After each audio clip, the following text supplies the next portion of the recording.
All right, the next round is called If This Is the Answer, What Is the Question? On the board are 6 categories. Catherine, which category would you like?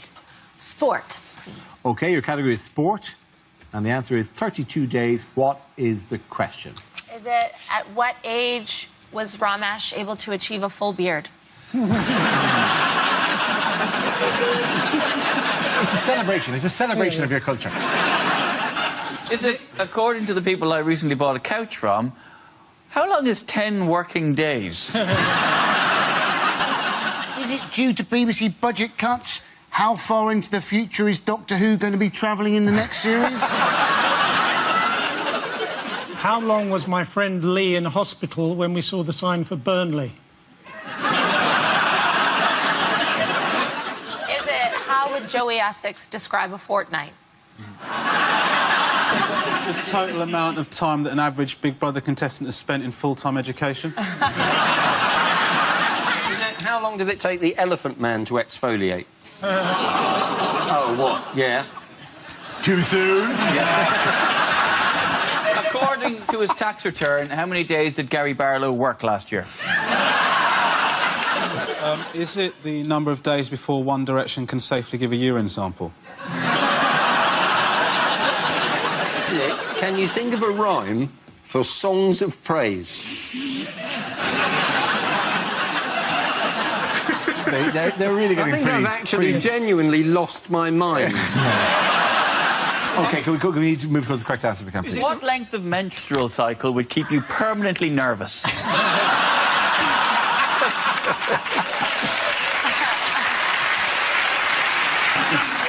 How long the World Cup is going to last? Yes, it is. Very, very good. Thank you very much, Catherine.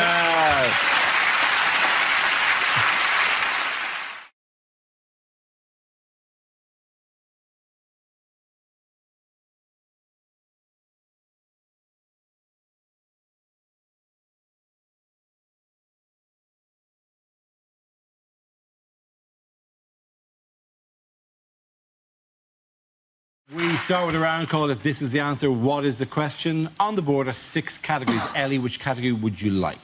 Science, please. Science, yes. Whoop! Science! One up our team. Your category is science. The answer is 7 months. What is the question? Is it how old Princess Charlotte will be when the Daily Mail start commenting on her weight? Is it how long does my nephew think I've been playing hide-and-seek with him?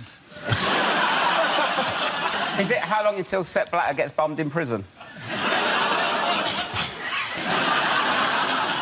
Is it how old was Jack Whitehall when he first appeared on this programme? Is it if I get a 30-second advert before a YouTube video, how long does that feel? Skip it in 5! You can't always skip! You can't always skip! Some of them you have to prove you're over 18 as well. It's a nightmare. Is it, if I was in charge, what would be the prison sentence for saying chillax? Is it how long does it take to get to Glasgow on a megabus? Yes, a megabus. I am the accepted As if face. you've ever gone on a megabus. I'm on every megabus, Pat.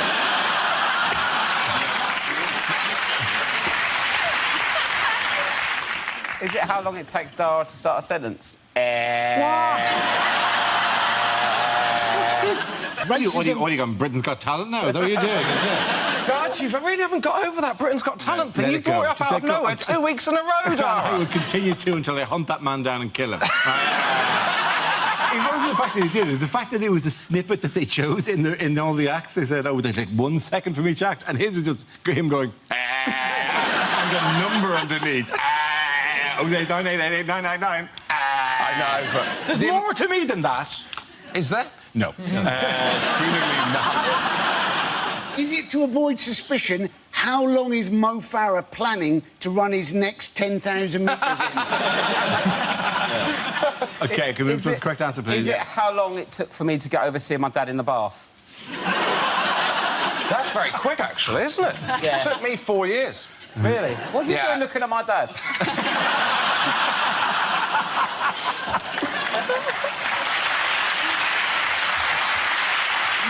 Surely more the question is, what was your dad doing in his bath? Friday night's Friday night. It's to do with that thing on the comet. That thing... That's your Points to our correct team. answer.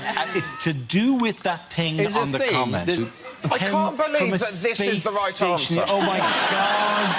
Go on. It's basically how long was the space probe that landed on the comet asleep for? Absolutely right. Thank you very much, Andy Parsons.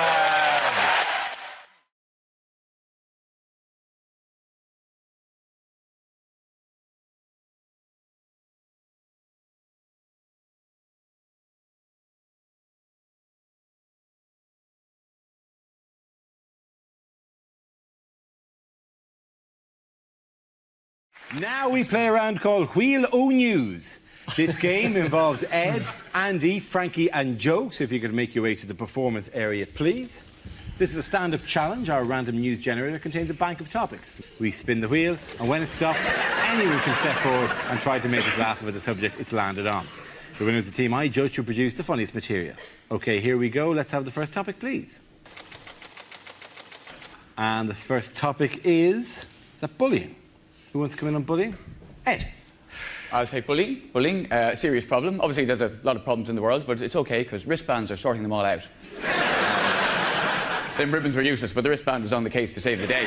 But my favourite wristband is the anti-bullying wristband, because footballers like Wayne Rooney, people like that wearing it, that kids were getting beaten up at school for their anti-bullying wristband. And that's just beautiful.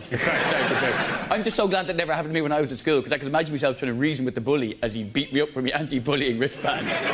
No, but that's my... Oh, the irony. You're only fooling yourself. You may take my wristband, but your actions will never mirror the sentiments it represents.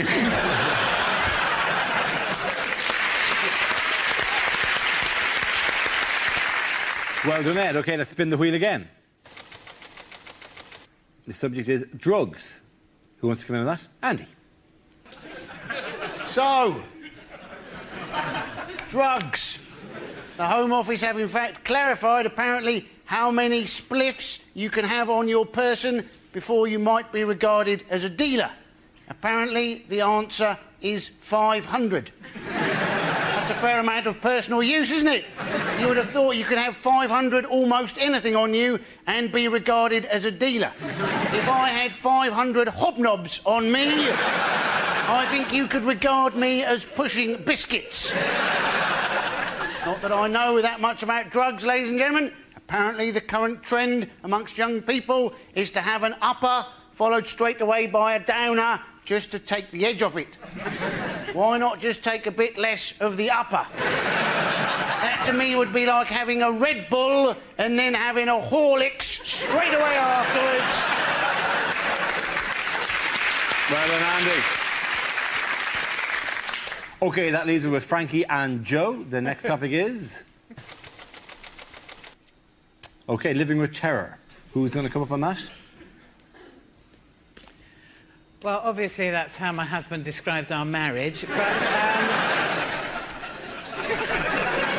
how's the country been since the terrorist attacks here? Well, I mean, when I go out of London on tour, people are always saying to me, what's it like driving around London now? And I say, dunno, it's a bit hard to see out of my armoured personnel carrier. But, you know, I thought it was really important after all that happened to get sort of straight back on the tube and show solidarity with other Londoners. So 2 days later, went straight back on the tube, quite scared, got into the carriage, thought, oh, what's going to happen? But it was brilliant, actually. This bloke got up straight away and offered me his seat, which is fantastic, because I've never driven a tube train before. Well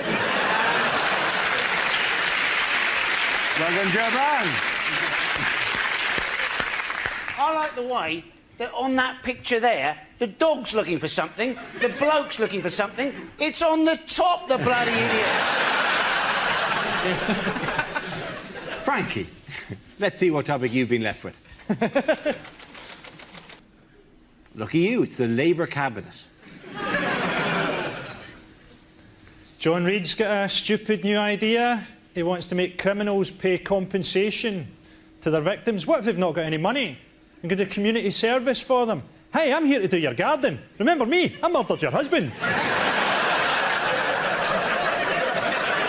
He's wanting to force through ID cards. Now, ID cards don't mean that your identity won't be stolen. It just means that once it's stolen, you're screwed. You know, I've left my wallet in the hotel. I'm going to need new eyeballs and a finger transplant.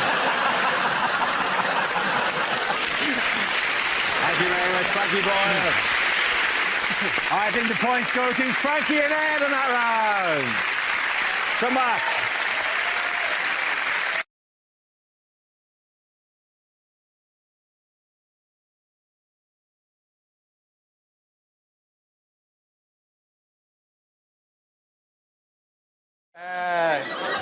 What are becoming less popular with children? Is it pedos?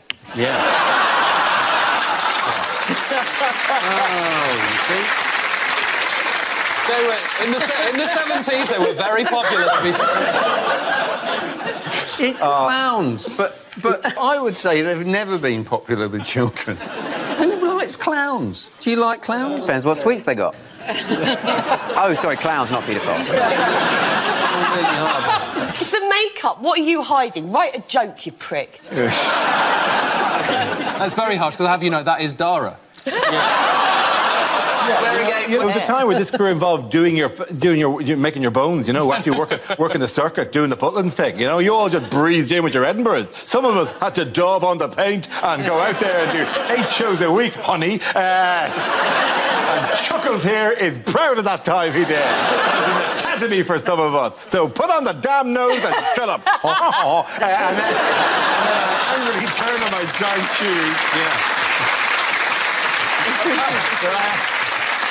Angrily spin on my giant shoes and twack away. I always wondered why your car was so small. Now it makes complete sense. There are less than 100 clowns now in Britain, apparently. Yeah, less than 100 registered clowns. Which brings up a whole horrible scenario of unregistered. Clowns that have somehow been struck off. Presumably their car stayed together and they weren't welcome anymore. I hear you can do some unregistered clowning for you. Yeah, I can do unregistered clowning. What do you want? With the full face and the hair and everything? I only got one shoe, though. I got to tell you, I'm a bit of a maverick. Sometimes the bucket won't have confetti, it'll just have boiling water. I feel sorry for the new head of clown recruitment. Big shoes to fill. Yeah, that's right. I went for one of them. I got range. Don't you worry, you're a very funny boy. I see you as my son on this team today. I'm flanked by my sons. That's why I've worn basically a nursery pattern on my... Just in case you get a bit nappy later on. Me and Reece do look like we could be brothers, don't we? Oh, don't do this, man. I know where this is going, mate. I know I look like an ill you.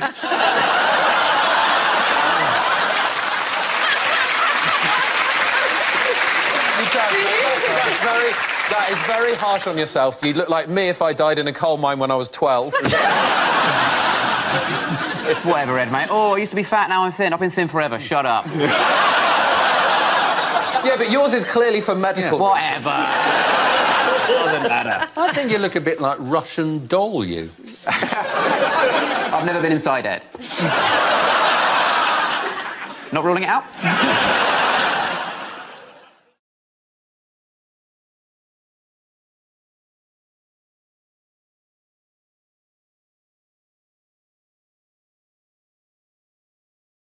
The next round is called Between the Lines. It features Hugh and Frankie. Would you make your way to the press pit?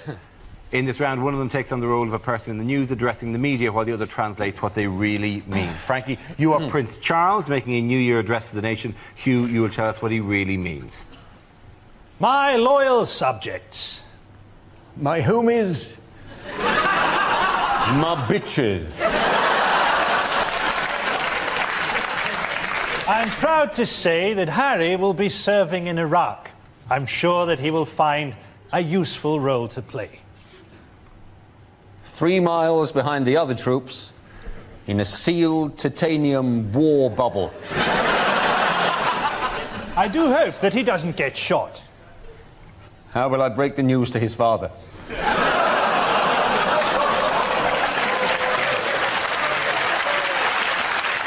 William, meanwhile, seems to have found a girl that he's in love with. So now he can marry someone else and keep her as his bit on the side. Tabloids are desperate to get hold of saucy pictures of Kate. I've got some. It was good to see Helen Mirren winning a Golden Globe. I thought she did a wonderful performance as my mother. I've been having some very confusing dreams.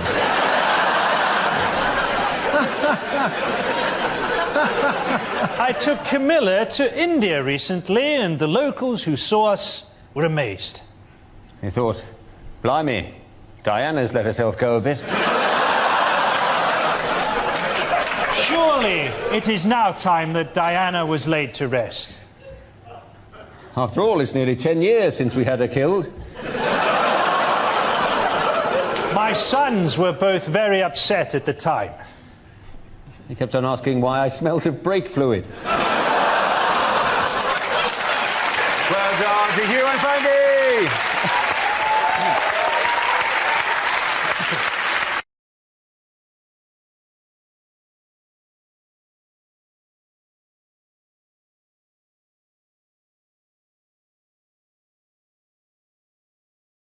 Now we come to scenes we'd like to see. So if everyone can make their way over to the performance area, please.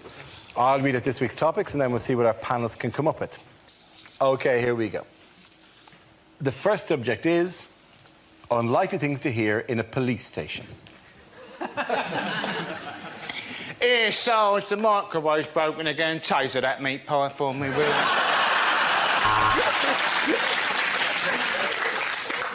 I know it's unlikely, but I don't suppose anybody has handed in Colonel Gaddafi, have they? I noticed the burglar making his escape. At this moment, I cursed the police cutbacks and gave chase, shouting, Nina, Nina, Nina. All units, be on the lookout for a purple Renault Clio. Registration number, Saffron Doily 22, Bongella Chrysanthemum. Hiya! No, we didn't manage to evict many of them, Sarge, but the good news is I got some lucky heather. No, I've not come to report a crime. It's just that I really missed the bill, so I thought I'd pop in for an hour. Here, Sarge, pass us the arts section out the Guardian, will you, mate? Yes, I know how identity parade works. That's her! That's her! That's the woman I robbed.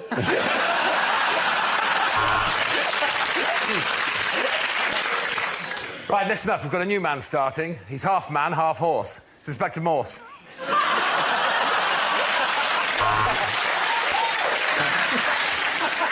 Yes, our new 50-inch plasma screen TV. It is rather nice, isn't it? Well, if you can't beat them, eh?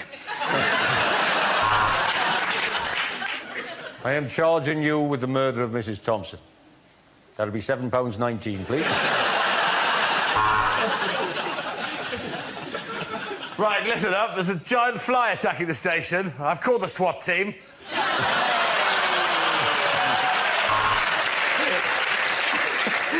Thank God you've arrived, officer.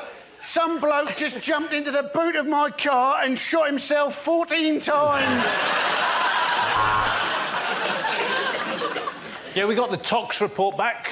Turns out they go straight after the ticks. I was about to arrest her, Sarge, but to be honest, my bottle went because she shouted out, "I put a curse upon you!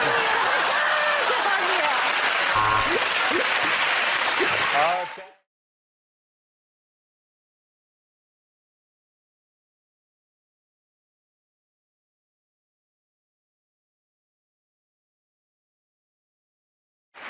The next round is called Between the Lines. Rory and Hugh, can you make your way to our Mock the Week press pit? In this round, one player takes the role of a famous person making a speech, while the other says what they really mean. Rory, you are George W. Bush making his TV address to the nation. Hugh, tell us what he's really saying.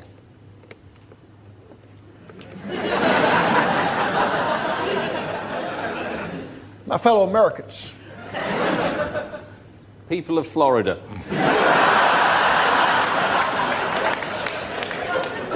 2 years ago, I declared that hostilities in Iraq were over.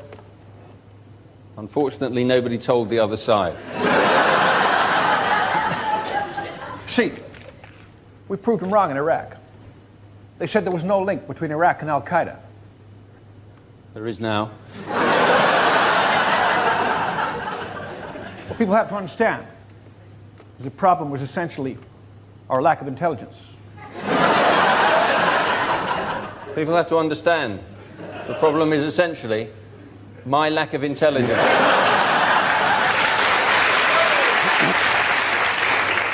See, problem is people keep putting words in my mouth. Imagine what it would be like if they didn't. Well, we will stay in Iraq until the job is done. We will stay in Iraq until the oil is finished. Very good. Both of you, congratulations. Rory and you. Points for everyone. Sit down.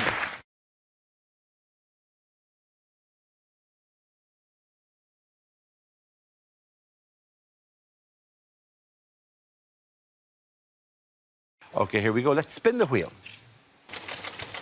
And the first topic is home life. Nate. Yeah, I could talk about home life. I still live at home with my mum still. Thanks for the judgmental silence. Yeah, I live at home.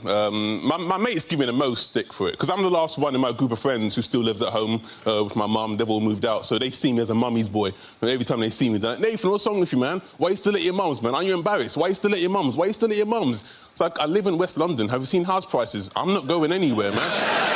If anything, I'm looking at my mum thinking, when are you going to bloody leave? Clinging on, let it go, woman.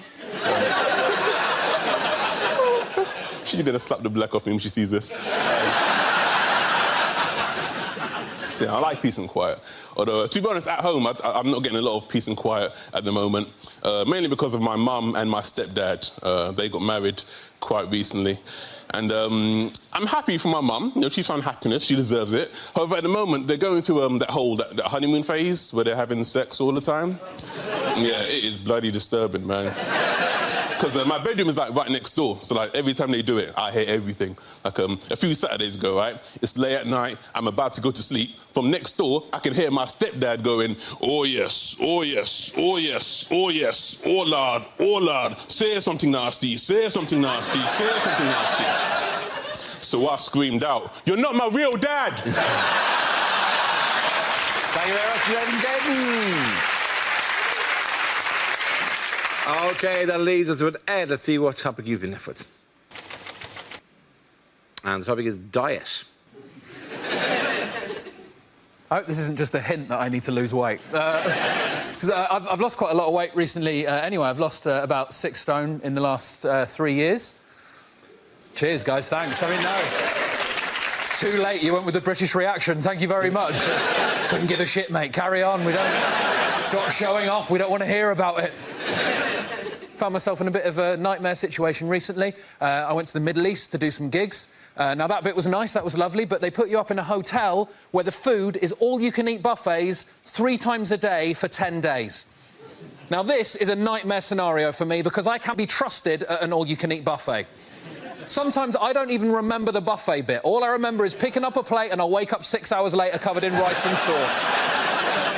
And I can't theme a buffet. I can't theme a buffet either. I won't pick up a plate and go, oh, I'll have some rice, I'll have some curry. Well done, Ed, you've made yourself an Indian meal. Won't do that. I'll get a plate, I'll get a spoon, and I'll run along the full line of trays, just scraping food from every nation onto it until I've got some sort of plate Pangea, just an unidentifiable mass, just Spanish food, Japanese food, Chinese food, Indian food, coffee, sushi, just horrible. Just wedge my face into it, everyone going, is that man all right? I go, don't look at me! I'm having a buffet! Just food from all over the world. My body for 10 days had no idea where I was on this planet. I went for a shit 3 days in, a UN flag came out. Well done. Gemma and Porter. Gamble! Come on back.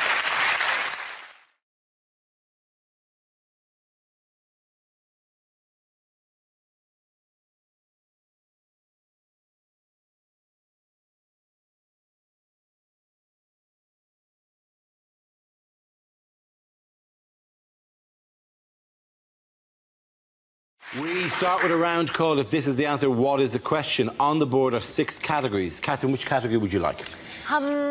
Politics. OK, politics it is. The answer is 10 billion. What is the question?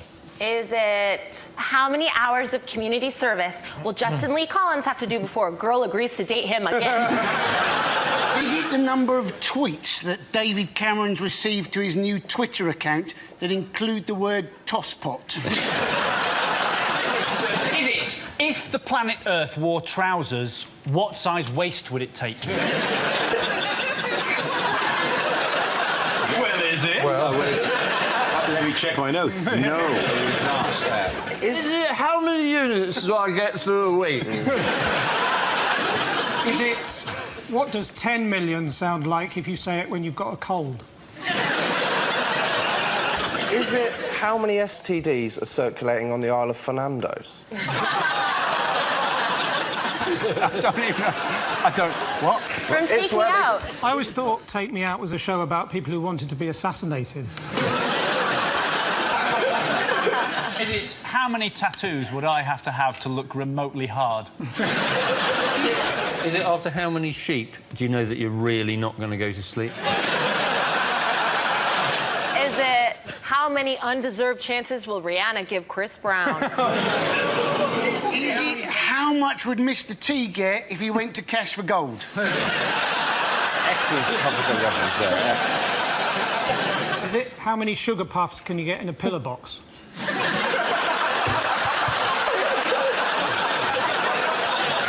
Is it, in fact, what are the chances against getting a joke about Jim Fricks?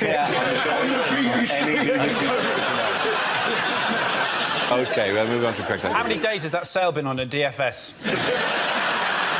I really do need you to go to the correct answer now. Is it the amount of cuts that the Chancellor of the Exchequer is trying to find from the welfare budget? Absolutely right. Thank you very much, Andy Parsons. Yes, the question I was looking for was how much is the government planning to cut from the benefits budget? This is the news that at the Conservative Party conference in Birmingham this week, Chancellor George Osborne announced that in its drive to reduce the deficit, the government will cut a further £10 billion from the welfare budget by 2017. Where's that going to come from? Well, just checking, they're not cutting friends with benefits, right? That's still fine. That's still grand. Up to the age of 25. It's quite difficult for them, isn't it, to know because you're not allowed to like the people at the bottom end because they're poor and they're not helping themselves, so boo to them. And you're not allowed to like the people at the top end because they're rich and they've got all the money and boo to them. And it's kind of getting squeezed more and more. Eventually, they're just going to put the recovery on one guy called Kevin Williamson of Warwick. It's all just going to be about him. We're really backing you to get this country back on track, Mr. Williamson. Holy shit! There's a guy at home now in Warwick going, oh, God. I cannot believe this. This is the worst way for it to be broken to me. If he's been correctly chosen, he will there going, I knew that. I knew it was going to come down to me. I knew all these people, and I'm the only one who can do this. Darling, get my jacket. I'm going to leave the house. Come on, Euro Millions this weekend. David Cameron was determined to change the image of the Conservative Party, wasn't he? He wanted to just stop people thinking of them as the nasty party. He's done that now, because they're now thought of as the ruthless bastards party. I feel sorry for the Tory party, because apparently last week they were all sent a badge saying Britain can deliver, but none of them arrived. What a cheat that David Cameron wants kids to stay home until they're aged 25 when he can't even keep his own kid out of the pub aged 8. I tried living with my parents, but it didn't really work out. Apparently I didn't see the no camping sign amongst the gravestones. It didn't kill them. They're probably not dead. It's definitely a joke, all right? But he did really try and put sugar puffs in a lap. That was nice.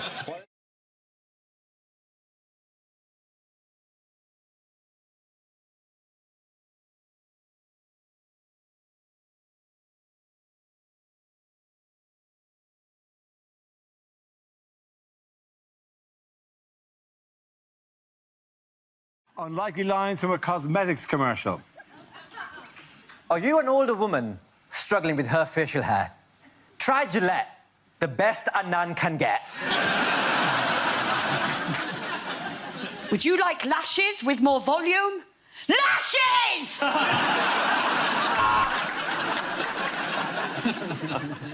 You don't need lip liner or eyeliner with our new bin liner.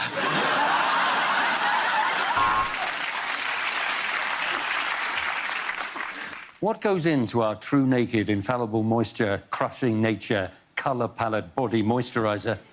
A selection of random words that mean fuck all.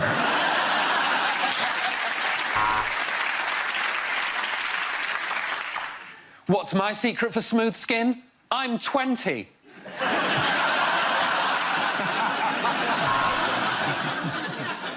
Is your hair out of control? Do you wear wacky shirts? Well, hey, you're great just how you are.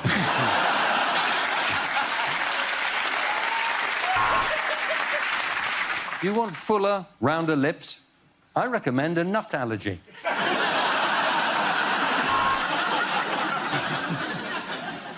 Are you tired of missing out on the opportunities that your peers get? Try White Privilege Foundation.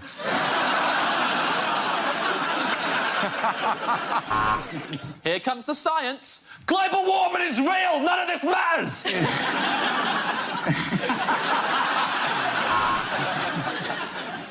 We in the German city of Cologne have a fragrance called Birmingham.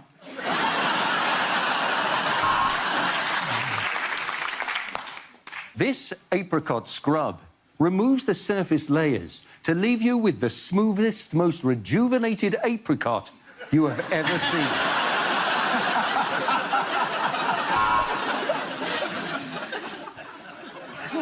And for one last time, it's me, the returning officer. This product makes your eyelashes look really big by shrinking your eyeballs.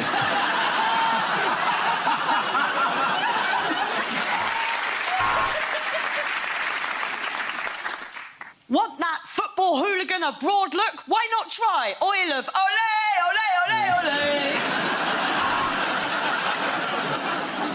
Sorry, has anyone seen The Returning Officer?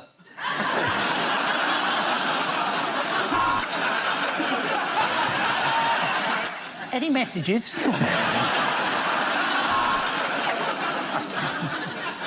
Our new powder gives you the confidence to hit the town. Cocaine!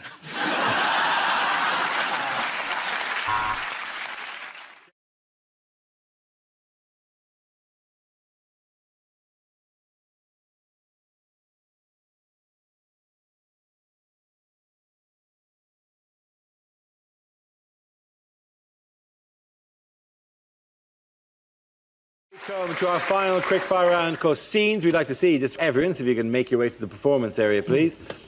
I caught ideas for scenarios we'd love to see, and performers come in with their suggestions.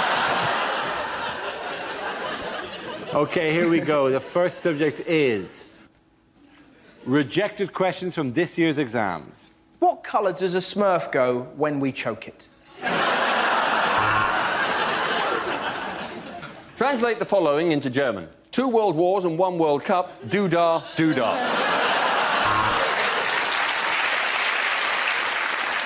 How many pepperami big boys could you feed to Victoria Beckham through a tube before she became visible to the human eye? What is the name of the force that pulls objects towards the centre of the Earth? Is it A, gravity, or B, magic?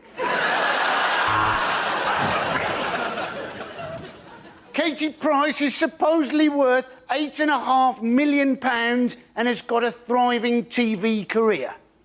Explain.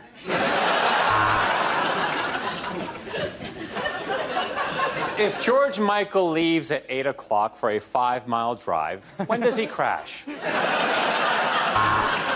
There are 6 lines of equal length. How long will Kerry Katona be in the bathroom?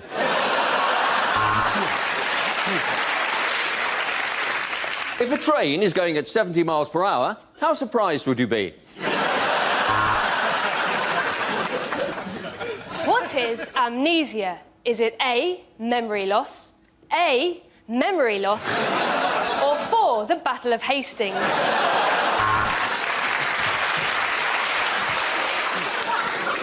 If Sally buys 3 oranges and 2 apples, how far south of Scotland is she?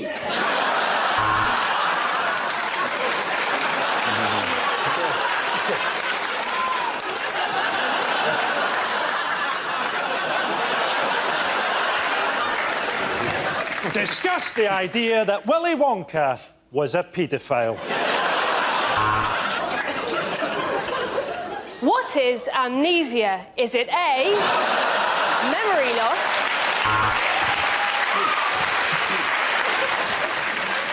Draw a diagram of the male genitalia. Please use the tracing paper provided.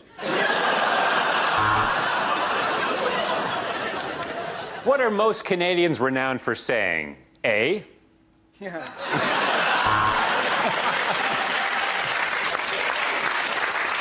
English. Is standards declining? Hitler, Pol Pot, Genghis Khan. Shag, marry or kill. There's a wedding where Jane invites 20 guests and her partner Helen invites 40 guests. How angry is God? The next topic is unlikely things to hear on a TV business show. Well, the footsie has had its best day since March. It went shopping, had lunch with friends and took in a show before shagging a complete stranger it met in a bar. Our invention lets you know whether or not a girl fancies you. We call it beer. OK, Dragons, I've developed a system that lets you get your own seat on the bus, and it involves talking slightly too loudly, then pitching yourself. This morning, I'm asking for £500,000. And with that, I will buy 500,000 lottery tickets.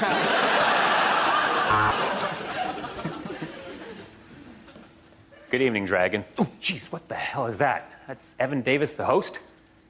I'm out. OK, we may have lost some money promoting Michael Jackson 02, but let's face it, I've just signed a deal for the new Oasis tour. Hello and welcome to Working Lunch, a show for people who are so good at business they're sat at home watching the TV in the middle of the fucking day. Dragons, I have 3 words for you. Reggae, reggae condoms. The last task was easy, and yet you cocked it up. I only asked you to blow the bloody doors up. This week, the Dragons meet a retired Nigerian brigadier with an offer that sounds too good to be true. Today, there was a hard drop on the footsie, and I got a bruisey on my handy-wandy.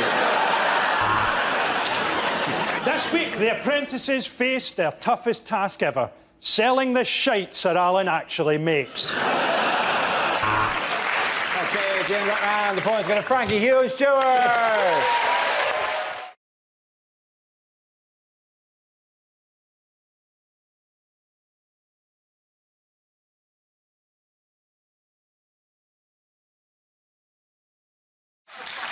Unlikely things to hear on a travel programme.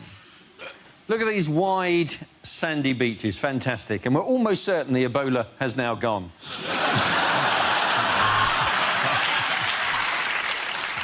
And the most wonderful thing about a trip to China is you get the opportunity to meet the child that made your trousers. Yeah, I said it! Southend is a lot like Las Vegas. It's the only other place in the world where you can play for sex with chips.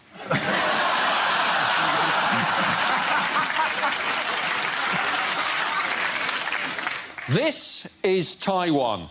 I've given him a number because I can't pronounce his name properly.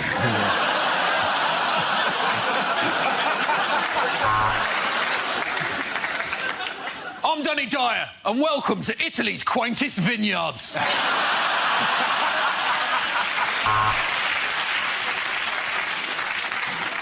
Now, if you are travelling to America, remember to pack some anti-sickness tablets, because this is where Piers Morgan lives. Running, cycling, rock climbing, you'll do anything to get out of this shithole.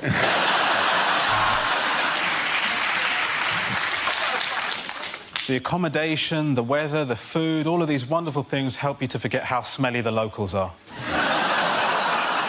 Yeah, I said it! Yeah. Today we got a flavour of Thailand with just a little bit of Iraq. I'm in a branch of Thai-Rack.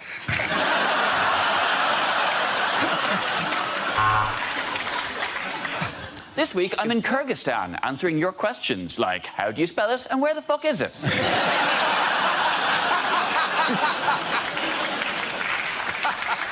So, here we are in Lewisham. Now, it is a very impoverished area, but there's a lot to see and do if what you like seeing and doing is crime. This truly is the best way to see Portsmouth, while looking at a picture of it when you're in Paris. I'm almost certain my producer has got this wrong. I'm on a train to Leighton with a load of football fans. This is the Orient Express.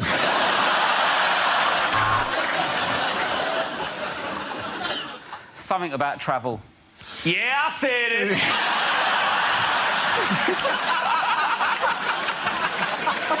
This is Keflavik, one of Iceland's oldest geezers. You all right, mate?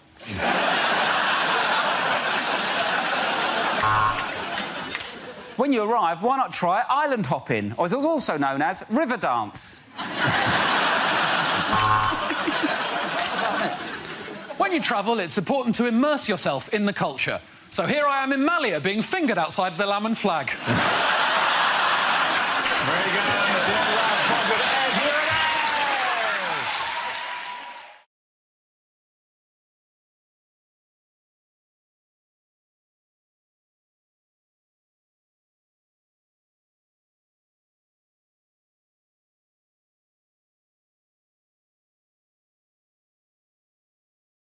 Kanye West performing at Glastonbury Festival this weekend, headlined the Pyramid Stage on Saturday night. The rapper told the crowd, "You are now watching the greatest living rock star on the planet."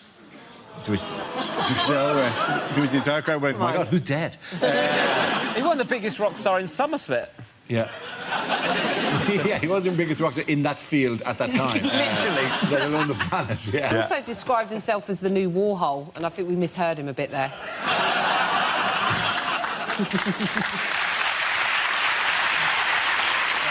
130,000 people signed a pledge, didn't they, to try and get him replaced? And there was a moment, wasn't there, when that crane hoisted him above the crowd that I actually thought they'd achieved their aim for a moment.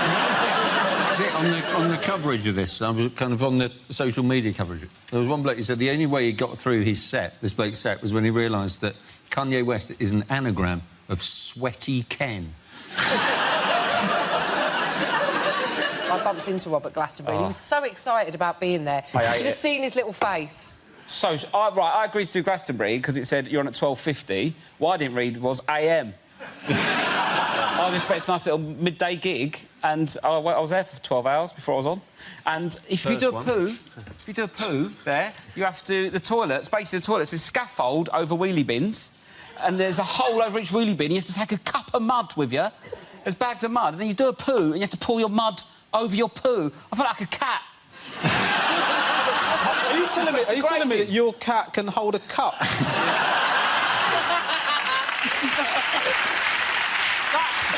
That toilet situation is just so you've got scaffolding and you've got wheelie bins underneath. Yeah, 1/3 of the toilets were kind of essentially a compost heap. So they wanted to recycle. They could use it as human waste as it. Yeah. So they had people with sand or soil or whatever. Well, why do you need fertiliser over that? All everyone's having all weekend it's cider and kebabs. What are you trying to grow with that? What are they trying to grow? People to go on Jeremy Kyle?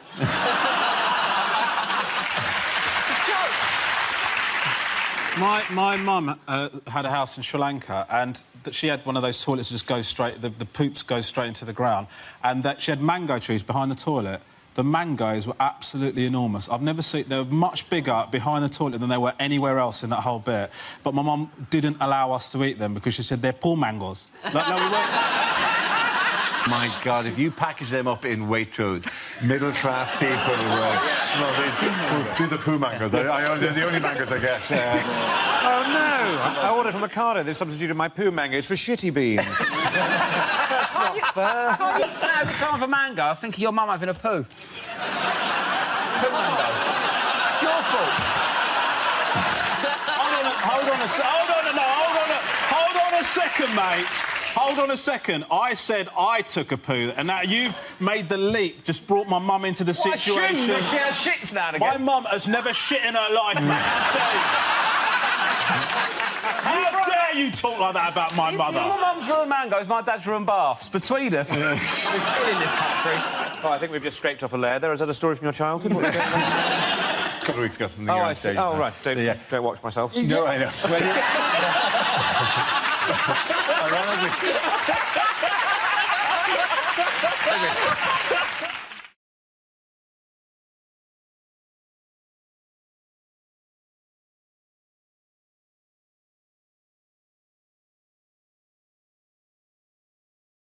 Okay, here we go. What is the first topic?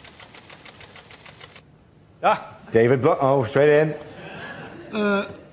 I'm back, and this time it's personnel.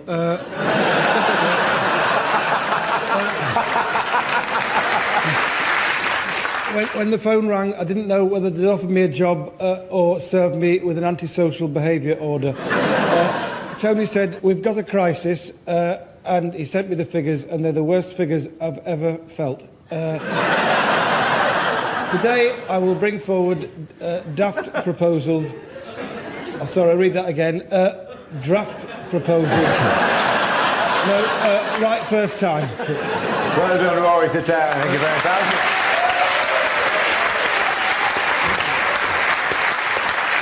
Okay, let's have another topic, please. The next topic is transport. Who wants to come in on that? Frankie. Now, I never travel by Virgin Trains on the principle that it's not a great recommendation if the guy who owns the train network chooses to travel by hot air balloon. What is it with the new toilets on trains? What was wrong with a toilet door that just locked? Now it's like this multiple choice system. So if anything goes wrong, you're going to be sitting there while the whole wall slowly slides away. And you're unveiled like a prize on a quiz show. For 500 points, a shitting woman. Well done, Frankie. Very good. Frankie, you can sit down.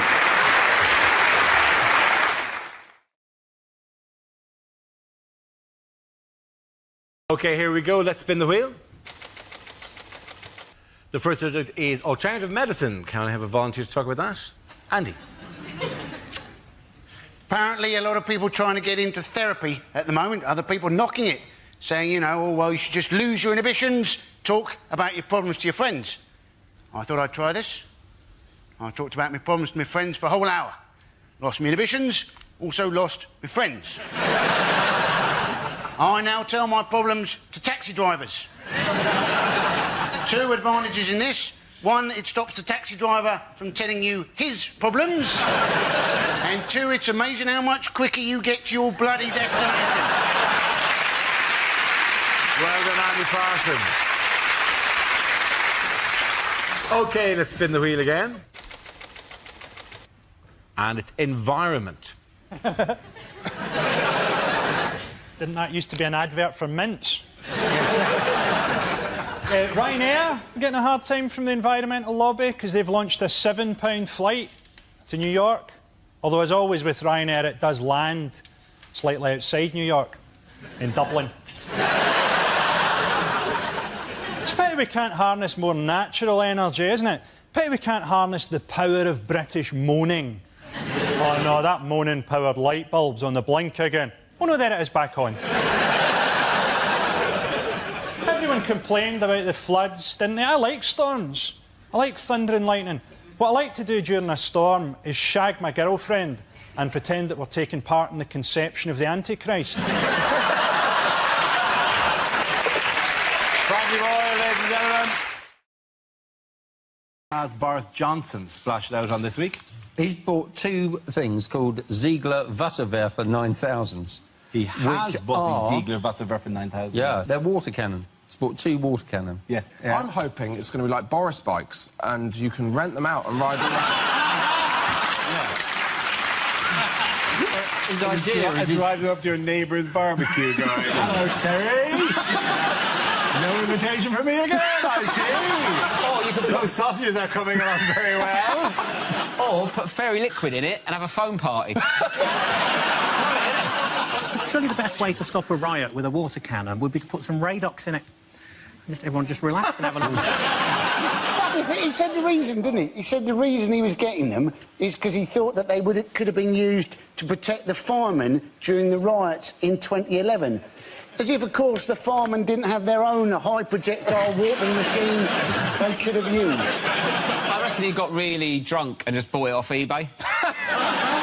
Because that's happened to me. I've got a pair of roller skates and a windsurfer in my shed. A windsurfer? That's a man. Yeah, I know. Still. Does he ever put on the roller skates and just hear him just roller skating around the... You're laughing, but the bloke in your garage is bloody furious, I'll tell you. What's he doing in there? He's in the shed, isn't he? He's moved. Do you move him around every so often? Yeah, because otherwise you get spare bedroom taxed.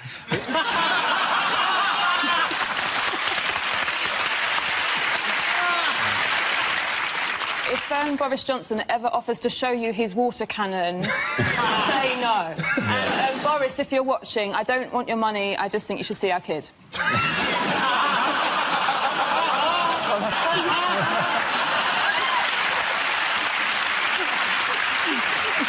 At the end of that round, the points go to Rob, Hugh and Gary!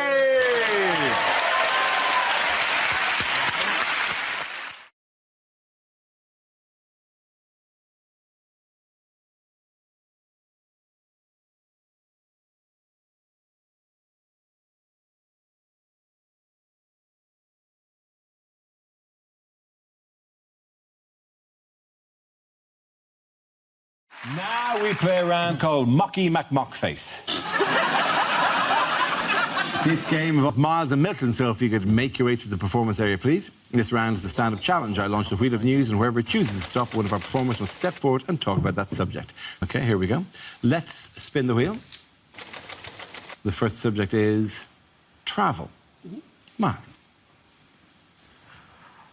I'll tell you what's wrong with trains. It's the quiet coach, OK? Quiet.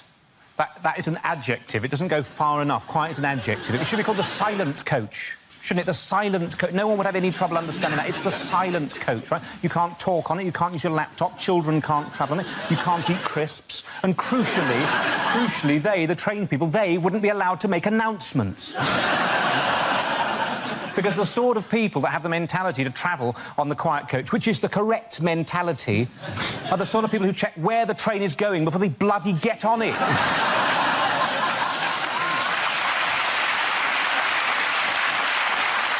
For years, we've just not got these things right. Mock the Week audience, you're exactly the sort of people that know what I'm talking about. In Russia, during the revolution, right?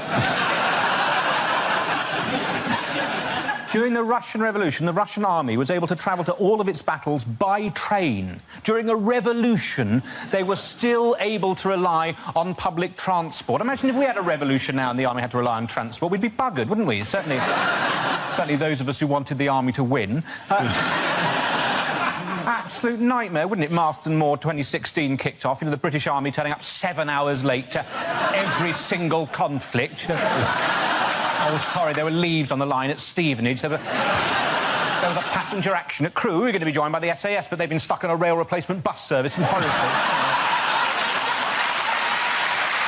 Thank you very much, Miles.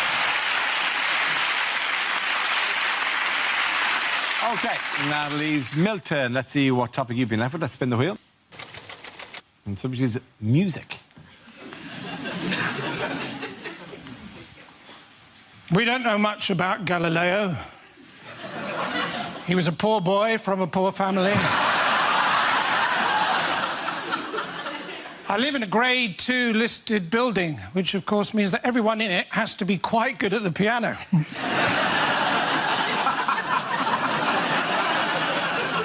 Apparently all Chinese children who are learning to play the piano know a tune called Knife and Fork.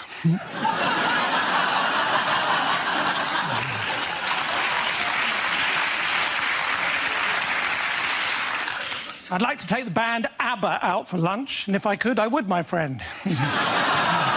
For Nando's.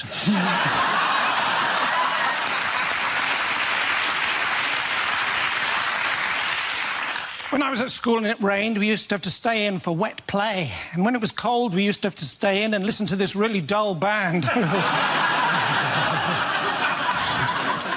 AD 79. Julius Caesar receives the first ever weather forecast.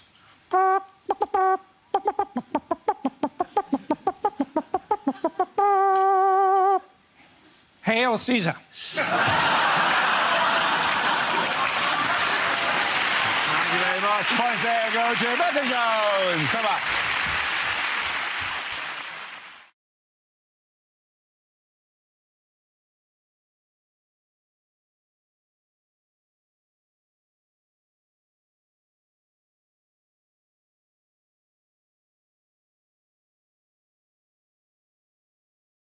Things a weather forecaster would never say.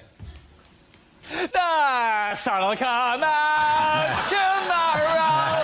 Bet your $1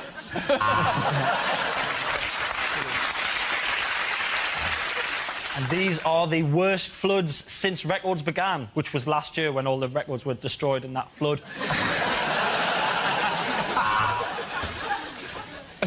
This is a map. I'm not a giant.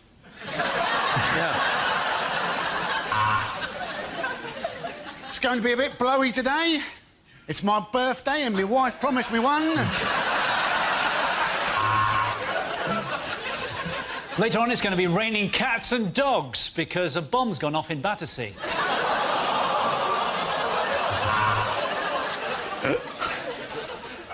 Well, it was cloudy earlier. I think I may have a urine infection.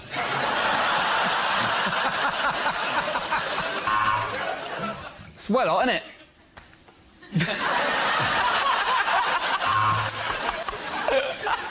Well, it was a frosty start for some of us this morning, because I came in pissed again and accidentally got in bed with my mother-in-law. Well, you'll be glad to know that scientists have finally explained why we've been enduring this rather long spell of disappointing weather. Apparently, we live in Britain.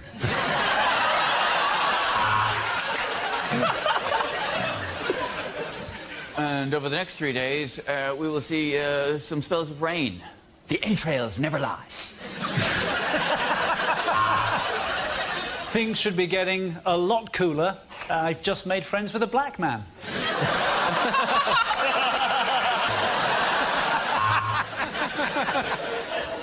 Well, I'm afraid you're going to get wet later on. I'm following you, and I've got a bucket.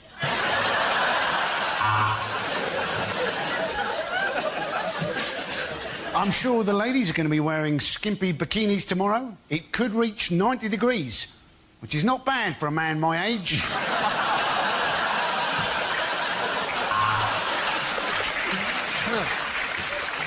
It is going to be a scorcher, so guys, you might as well just staple your balls to the inside of your thigh, because those bad boys are going nowhere.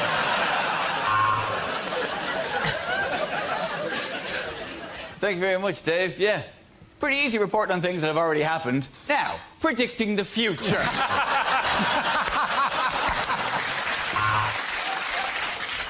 And now the shipping forecast.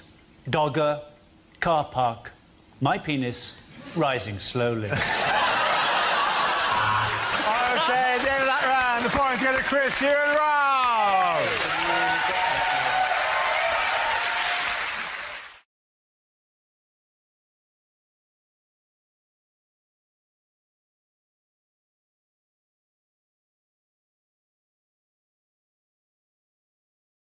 Cameron is basically trying to be tough against UKIP, isn't he? He's going to try and show everybody that he's really tough. And because what happened, he made a mistake. He called UKIP, he said all their supporters were fruitcakes, loonies and closet racists. And then loads of people actually went out after he'd said that and voted for UKIP. It was like he had described a large part of the British electorate. There is a party for me! Finally. Brilliant! you think it's ridiculous, though? I mean, the reason UKIP did very well in the European election is because everybody's worried about immigration. And it's kind of... What I don't understand about that is why they think immigrants want to come here. It's like the immigrants have looked on TripAdvisor for Britain and gone, oh, yes, no, this looks good. Yes, it's cold, it's wet, they're shit at football, let's go there. That was an incredible generic immigrant accent. Very good. Tiny bit of Nigeria, tiny bit of the Indian subcontinent. It was amazing how you got them all. Detected a little Susan of Sri Lanka. And a tiny little bit of meerkat.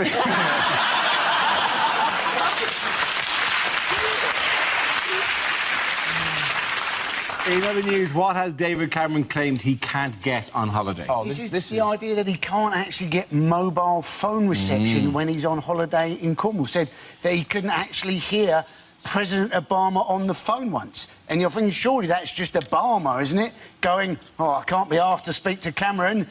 I'm losing you, David! I'm losing you! Bye! It's a very kind of terrifying situation that World War III could break out, but David Cameron would not know and be at the Penzance Otter Sanctuary. Shall we invade Iran, David? Sorry, I'm at Trago Mills doing my shopping. Yes. Good West Country knowledge. That's excellent West Country knowledge. Have you been to Trago Mills? I've never been to Trago Mills. What is it, please? It is a shop. Thank you. It's a shop halfway down the A38 that sells cheap carpets and sports equipment, and it's also made to look like a mock Tudor castle, and it has peacocks roaming the grounds. Trago Mills sounds like a bad guy from a Bond movie. You have crossed me once too often, but you will rue the day you crossed Trago Mills. I have cheap carpets and conservatory furniture. I know that the point of this story is to sort of strong-arm mobile phone companies into sharing maths or some sort of technical element to it. But it is paid a slightly ridiculous situation that if I walk 10 feet, I'm suddenly out. And all those times that Obama's ringing me, that I've got to return home, and like the local shopkeeper goes, "Oh, you had a phone call? No phone? Some Obama about rang."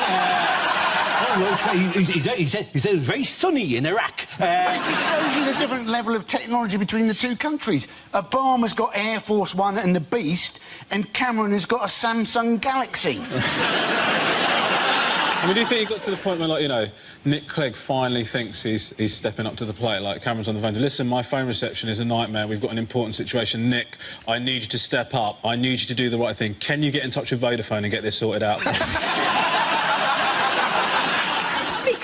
Just call him on the landline. Yeah. That does seem... You seem to have cut through the many levels of the story quite easily. I wonder if he's on holiday with his family, it might be that he doesn't want to give Obama the landline number in case his mum answers.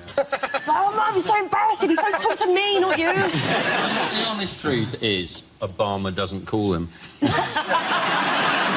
does he want to take work calls when he's on holiday anyway? He's on holiday, for heaven's sake. Obama shouldn't be ringing him when he's on holiday. He should be more bloody respectful. And secondly, we don't want him to be answering work calls. When he's on holiday, he needs to relax and get himself into the right sort of state of mind for running the country. You don't want him to be sort of making important phone calls about policy at the same time as he's trying to prevent his children squeezing sun cream into the car radio or something.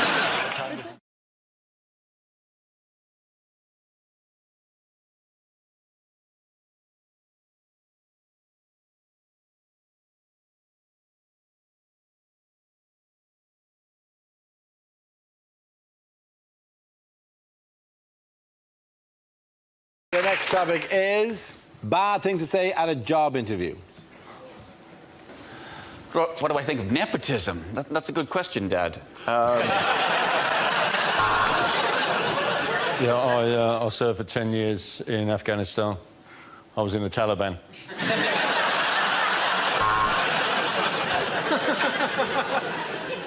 I like to see myself as a people person, although some people have called me a trafficker.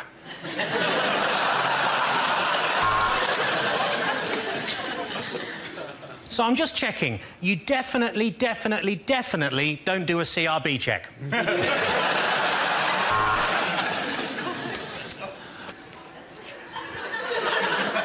You ask a lot of questions.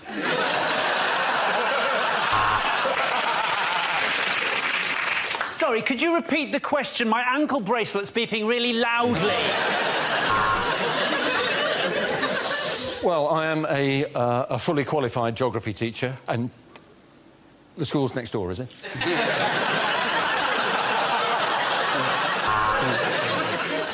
If it were to take you on as an accountant, how do you think you'd cope with all the extra fanny you'd be getting?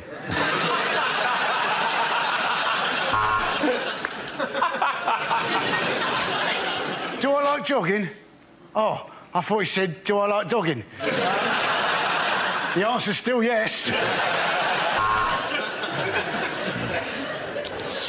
You've demonstrated a bad attitude, an inability to listen and a complete lack of interest in others. Welcome to Ryanair's customer service team.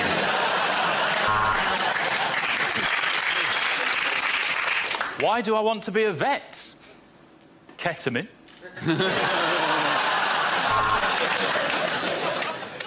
Well, they gave me a tutu at university, so I just thought I'd wear it to the interview.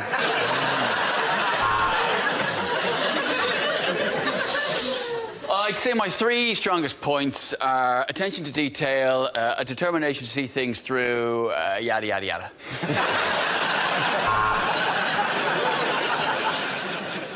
Yes, I think I would be the perfect candidate today to make the platform announce.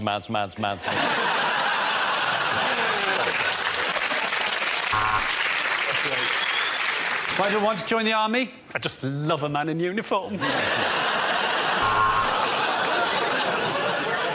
What would I do if I won the lottery? Tell you to fuck off. OK, that's it. End that round. The points go to Chris, Hugh and Gary.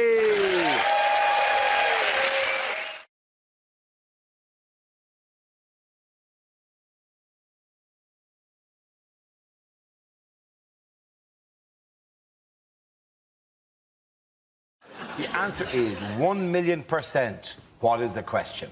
Is it, what is the blood alcohol content of Amy Winehouse? Is it, after a recent power surge, what did Stephen Hawking say over and over again for 3 days? How much does Max Mosley's blood pressure go up when he smells leather? Is it what increase in population will Kerry Katona be responsible for by the time her womb finally succumbs to the ravages of time and chicken drumsticks?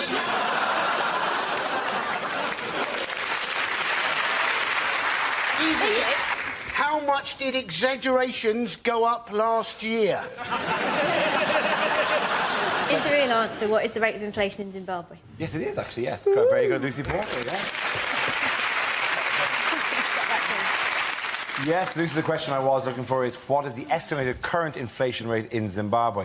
This is the escalating economic disaster under Robert Mugabe's regime, with prices doubling every hour. Many Zimbabweans are now unable to afford even the most basic supply. You wouldn't spend too long browsing in a Zimbabwean shop, would you? Do you know that they did a survey this week said that Zimbabwean people are the least contented people in the world? There's just no pleasing some people. They've had an election, they've got loads of money. What do you want, for God's sake? They've had an election that was so corrupt that second place actually went to Ant and Dec. To be fair, though, I mean, people give him a hard time, but he actually, you know, he ran a good campaign, he had a good slogan, vote for me and I won't kill you. And he was very good on Zimbabwean question time. That's a good question. Have him taken away and killed. I do genuinely, like Frankie says, as you know, in the international community are just sort of making these symbolic gestures, say the EU, say they won't recognise the legitimacy of his government, but that is irrelevant. He continues. It's a nonsense. There's no reality in that gesture. It's like taking away Joseph Fritzl's Dad of the Year mug. It's really, it's completely meaningless. And then our big solution to this, as a government, as a nation, as a force, Gordon Brown meets with Cobra to decide it's the big one. We're going to remove cricket. We won't play you at cricket. Like that. Like this is going to, you know, tame criminals. Like you're going to have people being sent down for murder and rape. 2 years, no cricket, suspended, no Scrabble. It's a complete nonsense. No French cricket, no cricket of any time. Like Mugabe's going to react to that. Like he's going to go, I will remove myself from government. I already already have 2020 tickets. I cannot... Gordon Brown, why you be so harsh with this nation? It's nonsense. That was an incredible impression. I just want to say... I know it's difficult. Can I just say, with that level of impressionistic ability, you're going to fit right in on this show. Gordon Brown, why you take away my cricket? Okay, let me give you a hint. He doesn't speak as if he's going to turn and play something on the steel drum for 10 minutes. He does. It went a bit West Indian. Election and ting. But did they tally up the votes? They are going to tally the banana. I've never really heard him speak. Have you heard him speak? What, so you just made up whatever accent you felt like? Why didn't you give him like a Dutch... Give him a Dutch accent or something. Make it give him like a comedy. I'd alternatively like to do my impression of Morgan's Fangarai. No. Did you see, though, that he'd apparently gone into hiding in the Dutch embassy? Now, if they know where he is, surely he hasn't gone into hiding. You didn't go, oh, let's play hide and seek, you count to 10, and when you open your eyes, I'm in that tree over there. Let's be honest, of all the places you're going to hide, once the Colombian embassy are too paranoid to open the door, second place is obviously the Dutch embassy, who are always willing to let anybody in case they have pizza. Just come on in, man, party time, what's going on out there? That's a Dutch accent. That's great. Better. Very good accent.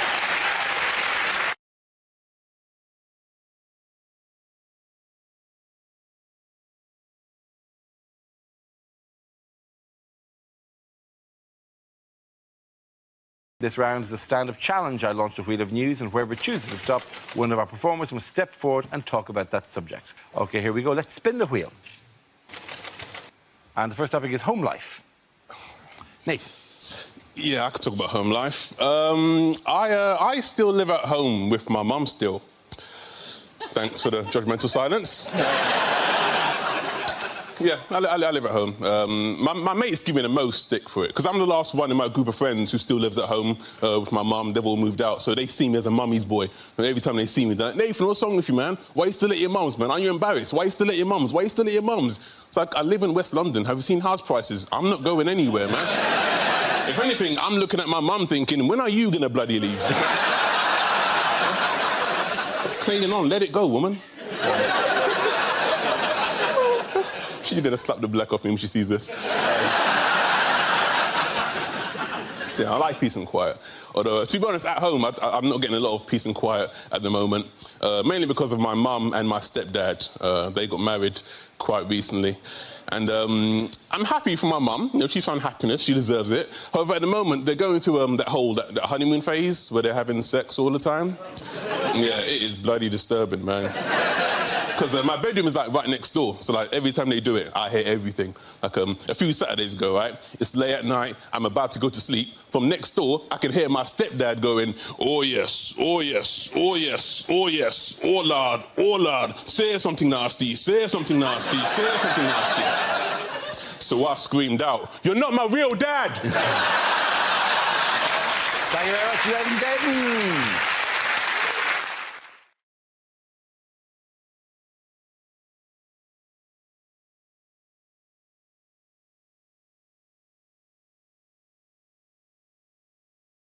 The first subject is unlikely things to hear on a consumer programme.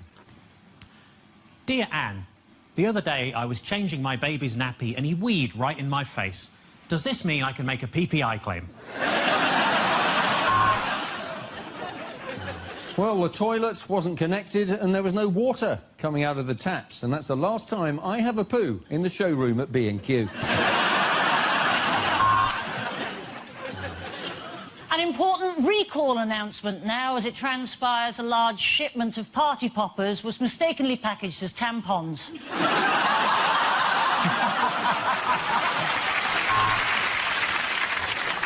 Bad news for electricity consumers. N-Power has been bought by N-Dubs.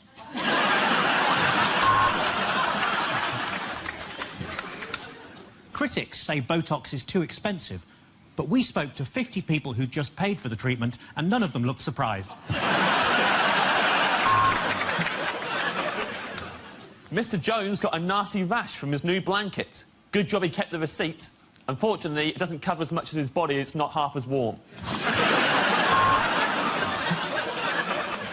When they came home to find saloon doors and 6 dead Native Americans, they knew they were the victim of cowboy builders.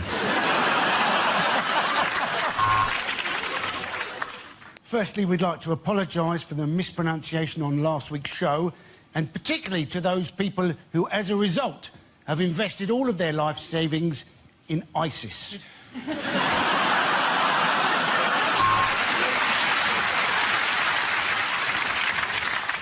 The house was haunted, and when he refused to pay the £200 for the exorcism, it was repossessed.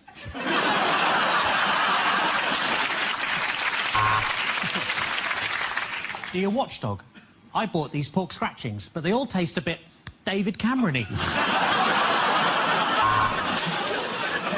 The kids were left shocked, frightened and in tears. So our advice, if you're hiring a face painter, don't book a surrealist.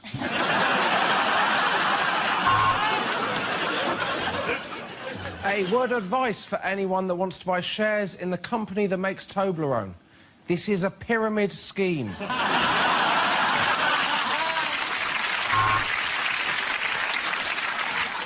If you've been tempted to go abroad for cheap boob jobs, you might reconsider after hearing about Sally, who came back from Thailand and discovered her implants had been filled with helium. Now they've gone tits up.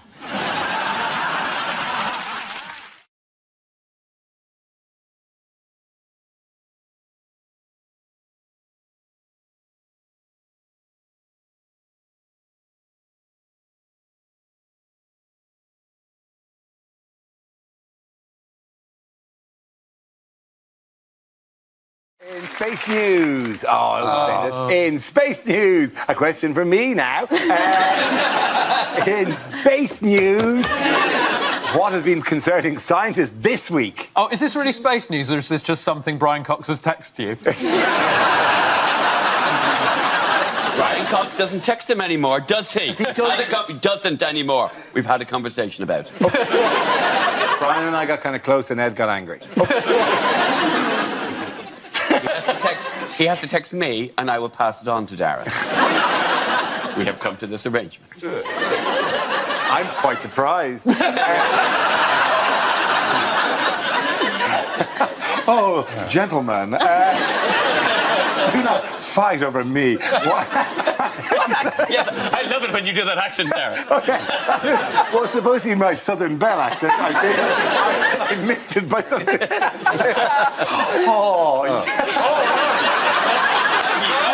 Really? Not good at accents. But let's give it one more go. Howdy. In space news, what has scientists been concerned about this week? Asteroids, near-Earth asteroid collisions, no? Yes, absolutely. And what do they plan to do about them? They think that they can... That, by the way, that, we should just reassure you, is an artist's impression. We now go live to outside. That's not Tim Peake's view from the space station. They're trying it on a specific asteroid, which is called, I think it's called Diddy Moon. Diddy Moon! It's difficult to be afraid of something called Diddy Moon, isn't it? I think we'd be a lot more terrified if it was called, like, Mega Dynamite Fuck Rock or something.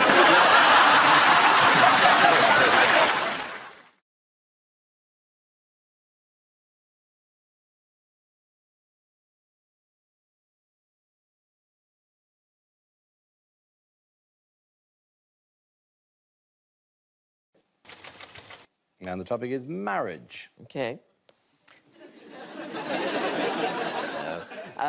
Yes, well, since it's Pride Month, I will also talk about being gay, because it's all I've got. And, and no, in many ways, in this country, it's a great time to be gay, because we have things like gay marriage, or as I like to call it, garage. Garage is designed to bring equality so that gay people can finally be as miserable as straight people. And it comes up against a lot of opposition, and you see it now. Like recently in Australia, they had it where it comes up against opposition from a lot of religious groups and clubs. the Catholic Church. And you can understand why. I'm sure a lot of us will remember the Bible stories from school. Do you remember the one where Jesus stood on the mount, didn't he? And he said, "Verily I say to thee, love thy neighbour as thy love thyself. Look after the poor, heal the sick, feed the hungry. Don't start fights or wars. Just look after each other, love each other, and you'll all be fine." But I cannot stand them damn queers. Oh, I think it's disgusting what they do to each other. I mean, why have they got to be so up in your face about it all the time? I mean, who's the wife? It's a very famous parable. Thank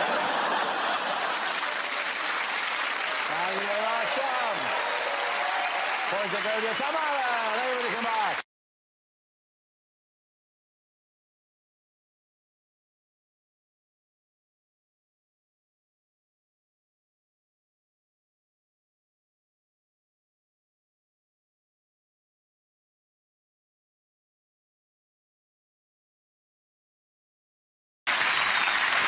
Our next round is called If This Is the Answer, What Is the Question? On the board are 6 categories. Matt, which category would you like? Politics, please. OK, excellent. Politics it is. The answer is 5. But what is the question? The amount of times a minute Ed Miliband remembers that stone. Is it, if I've got a tenner and want to book a boy band for my wedding, who can I afford? Everybody get up. Is it what does Nigel Farage regard as an acceptable level of immigration? Is it how many snazzy ties did I try on before the show? No. What is the maximum number of euros you can get out of a Greek cash point at the moment? Is it, if I'm watching a documentary on Adolf Hitler's favourite shark, which channel am I watching? What would be a cracking score for a UK entry in Eurovision? Is it how many of the famous 5 are now dead? Surely not. I didn't want to break it to you like this. Julian is just sitting quietly in a rocking chair, remembering the adventures and going... Laughing because he killed them all. Is it how many basic bitches does it take to escort Kate Moss off an EasyJet flight? Is that a thing? Is that like a... I'm a pretty basic bitch. I think you're an ornate bitch, right? I think... Yeah, so you think I'm a ratchet-ass hoe? Well... I didn't want to make it too obvious, so I've got a little soft spot for you. Is it how many presenters from the 1970s are relaxed when the phone rings now?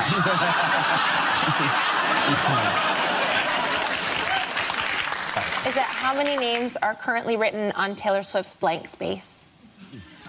Is it as a... I know it's a song. I know Taylor Swift. You know Taylor Swift? Hate. Is this what we do? If ever we mention any band and you're going to do an impression? No, that's not what's going to happen here. Is it Kate Bush? One quick impression. The Village People. NWA. I think it is how many candidates are there in the Labour leadership? Absolutely right. Thank you very, very much, Hugh. Yes. Correct.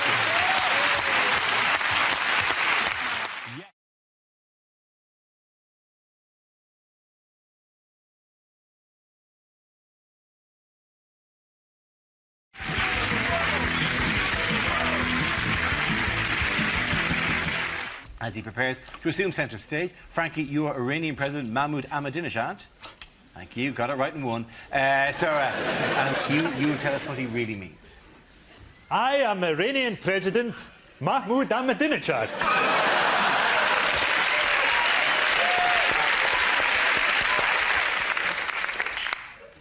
But you can call me Ted. We are developing nuclear power, but our aim is peaceful. We are developing nuclear power, but our aim is Jerusalem. We're developing nuclear power which could benefit the West. Have you considered changing your electricity supply? Iran has been accused of sponsoring terrorism. We do. 50p a mile. The American president is the son of a swine. I hope that one day his body is identified by the teeth marks on my penis.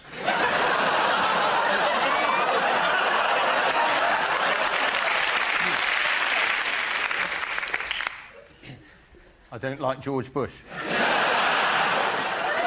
We are a modern people. At night, I relax by listening to the Stones. Thudding into the bodies of innocent women.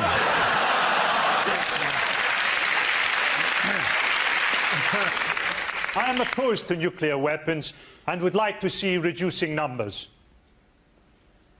5, 4, 3, 2, 1. Very good, well done. Oh, put him down, Camilla. I'm sorry she's insatiable. Anyway, I meant to give you this. I don't know why. I don't care. Oh, look at this. This is lovely. This is like a lovely Christmas present. Goodness, my voice is even lower than normal. I wonder if they have any strepsils. By the way, I have already paid for this. I'm not walking off with it. Oh, for goodness sake, put them down. It's a compulsion. We haven't got any money. Oh, no, please, if you could just pop them in the bag, that'd be... Thank you so much. Lovely, thank you. Just a quick word in your shell-like, Your Royal Highness. That is, in fact, the 4th carrier bag your wife has filled with Christmas goodies. So far, she hasn't paid us for any of them. It's a charity event. Well, don't worry. I'll just write you a pretend IOU. I normally prefer to play the way I handle my relationship with my mother. Contactless.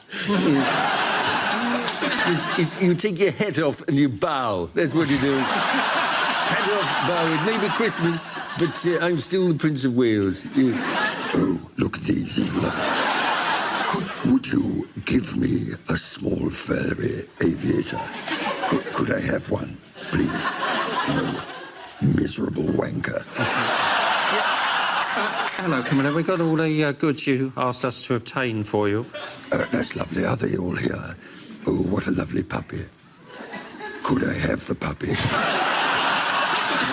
Look at these dogs. What lovely dogs. Could I have the dogs? Well done, unanimous! Rory, you're England football manager Sven Göran Eriksson talking about recent events. Well, hello, ladies and gentlemen. Hello, ladies.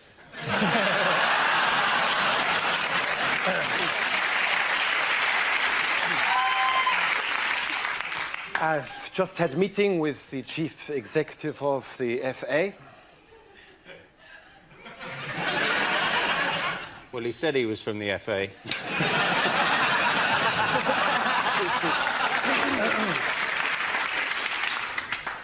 We reached a very amicable settlement.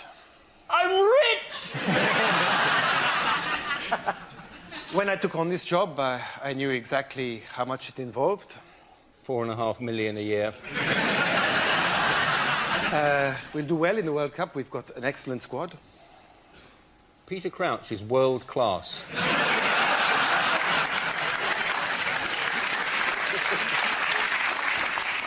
I would like to reassure you that my mind is very much on the job.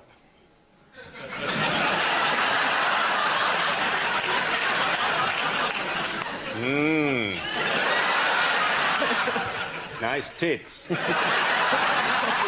In other royal news, who's been found in a car park in Leicester? This is Richard III, isn't it? It is Richard III, yes. Do you know about Richard III? I know a little bit about Richard III, yes. Well, Although my image of Richard III would be kind of odd, because we weren't taught a lot of that in school, is of the Shakespeare... Yeah, so he was Skywalker! Your friends cannot save you now! Oh, the Death Star will be quite operational when your friends arrive. You get a different version. You get a different version to us. Richard III was the man who lost the War of the Roses to Alan Titchmarsh. And he died at the Battle of Bosworth, and his remains have been found under a car park in Leicester, which is great, but they don't know what to do with him because he's lost his ticket and he's got £6 grand in back payments. He's got to pay another 50 because he's buried across 2 spaces. I'm amazed that anyone's shocked about finding him. The state of car parks these days, you can't walk 10 feet without putting your feet in a Richard III.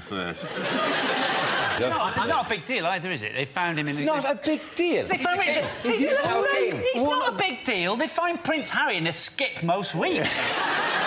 It's an amazing addition to Leicester's Hall of Fame. They've got Engelbert Humperdinck, Shawaddy Waddy, Rusty Lee, and now Richard III. It's the worst variety show of all. All emceed by Gary Lineker. Please tell me that he comes on at the end. I'm suspicious it is Richard III, but firstly because, you know, they didn't have car parks in the olden days, and also because they found the bones in a small cardboard box labelled Southern Fried Chicken.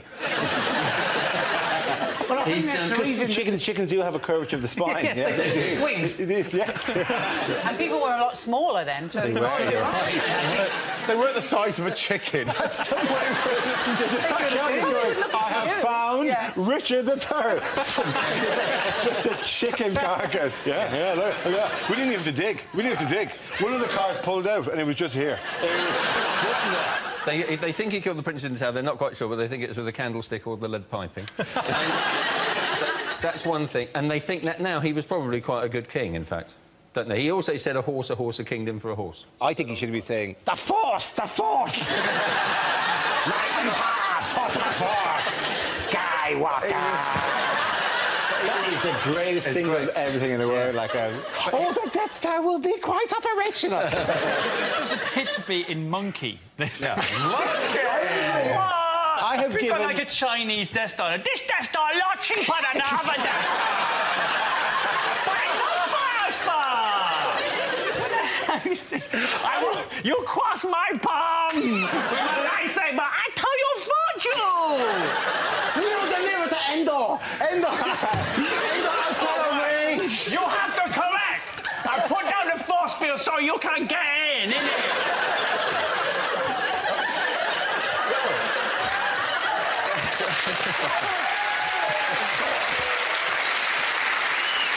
I'm looking forward to the worldwide distribution of this episode.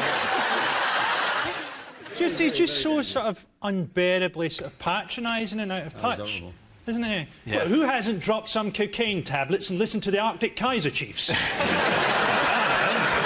mean, it's that thing, you know, where everything is a photo opportunity for him. Yeah. And none of it's actually that impressive. So it's not that impressive to ride huskies or cycle a bike. Seeing as it's just a photo opportunity anyway, I'd like to see Cameron kick a lion's head off. I would vote for that. If he came on in his party political broadcast and kicked a lion's head off and then turned to the camera and went, could Tony Blair kick a lion's head off? We have a picture of the front row of the Tory conference. I mean, this is like Weblog Central. Look at these people here. This is the actual people who are... If you're making a speech to people of that age, you could probably do the same speech at least 4 times. Because you figure at least 2 of them are going to be dead the next year. One of them's going to forget, and the other one's probably not going to hear it in the first place. They must have been quite confused. It must have been, when's Daniel O'Donnell going to sing?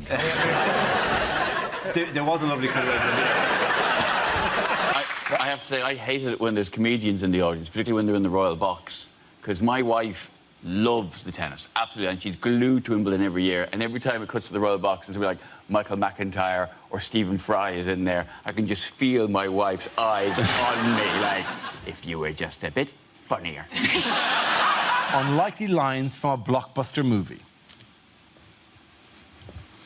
I cannot hold her, Captain! I cannot hold her! Oh, no, hang on, I'll put her in the cup holder until she cools down.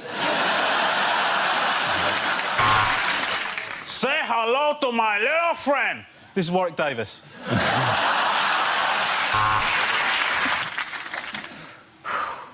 In all the Weatherspoons in all the world, he had to walk into mine. Tall fella, answered to the name of Dara, said I'd recognize him from the back of a megabus.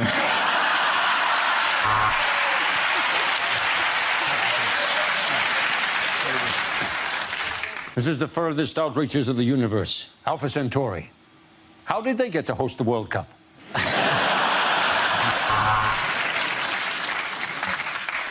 Are you looking at me? Are you looking at me? It's just very difficult to tell you've got a lazy eye.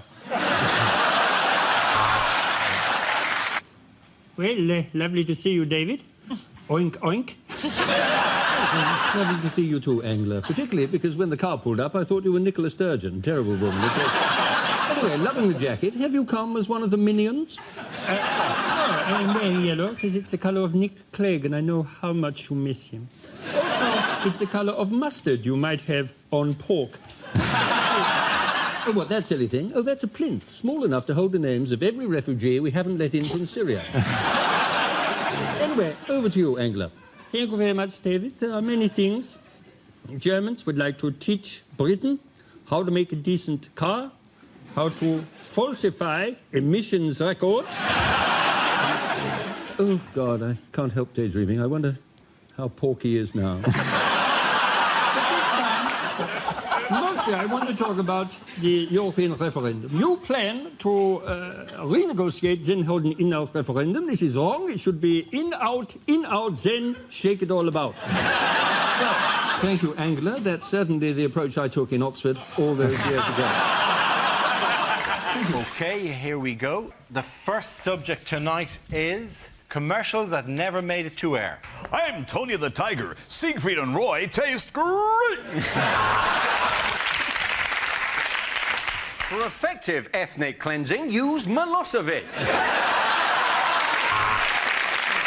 Wimbledon's so posh, though, because even the ball boys have the balls posh. When they pick the balls up, they just go... What's that? Why can't I just throw it back to him? He gets the ball, they go... What's that about? The thing is, I love it if the ball boys, if they had done like jury service where anyone just got picked at random to do it, rather than all these little like, posh kids just like rude boys going, I'll leave it out, bruv, I ain't getting your fucking ball. 30 degrees, bruv. This week, Rory, you'll be Tony Blair and Gordon Brown making a recent announcement. I'm running the country, he's not. Just a little word. I think it's important that you understand these are the real decisions that affect the future of the country. Should I have curry or an Indian? Or no, maybe Italian. Italian, that'd be nice. Or no, maybe Chinese. Right, and I think these are the important things, the things we all come together and decide, they're going to determine exactly what's going to happen in the future. And those decisions, pink for the upstairs bedroom, green for the downstairs... And that's what I'm saying to you simply here. And, we've all gathered here, we've got a number of people. There's a man there who, I think his hair was black when we started. But, no, look, I agree with everything he says, not because I actually agree, but because it's a better chance of me taking over when he's actually finished. Here, you believe that, you believe anything? Hi. Hi. You got your head the wrong way around. I love the Smurfs. Yeah, great. The original deal, he said 3 months. And then, of course, we fell out about that. But I think he will be out quite soon. I honestly do. I'm sorry, I said I'll move when the house is ready. The trouble is I gave the contract to Multiplex, right? OK, so it could be another 18 months. These two Muslims walk in a bar, OK?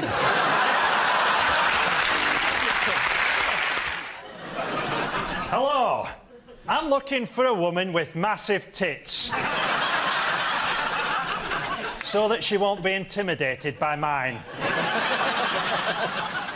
I'm looking for a lady who can share the good times and the council tax. I've taken a lot of care with my appearance. I've taken care to appear like a cartoon dog who's accidentally swallowed a pickle. I've always wanted to have sex in a car, and I've got two.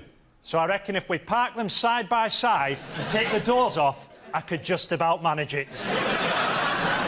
So get in touch if you fancy friendship or something more, by which I mean intercourse. Our next round is bombshell phone calls. Here, two players take on the identity of famous figures who are on the phone to one another. Frankie or Tony Blair calling American President George W. Bush, who'll be played by Rory. Hello, George. Pick up the phone. What's that ringing sound? Mr. President, it's the telephone. OK. Hi, who's that? This is Tony. Tony, hi. Haven't heard from you in a while. Didn't we speak yesterday? Oh, that Tony. Yeah. Just 1 second. I'm going to put you on hold. Do we know this guy? He's from Great Britain. Are they for us or against us? I think we're not currently fighting them, sir. Sorry, Tony, your call is important to us. Go ahead. Well, I hear you've been having some trouble with Dick Cheney. Mr. Cheney's an upright guy. He's an outstanding citizen. And I just want to say he's a great deputy prime minister. No, he's not. Vice president, sir. He's vice president. Thank you.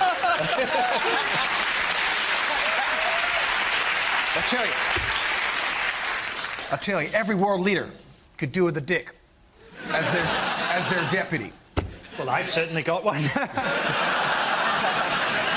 They tell me you're going to stand down soon. So tell me about Gordon. Can we trust him? I'm sure we can.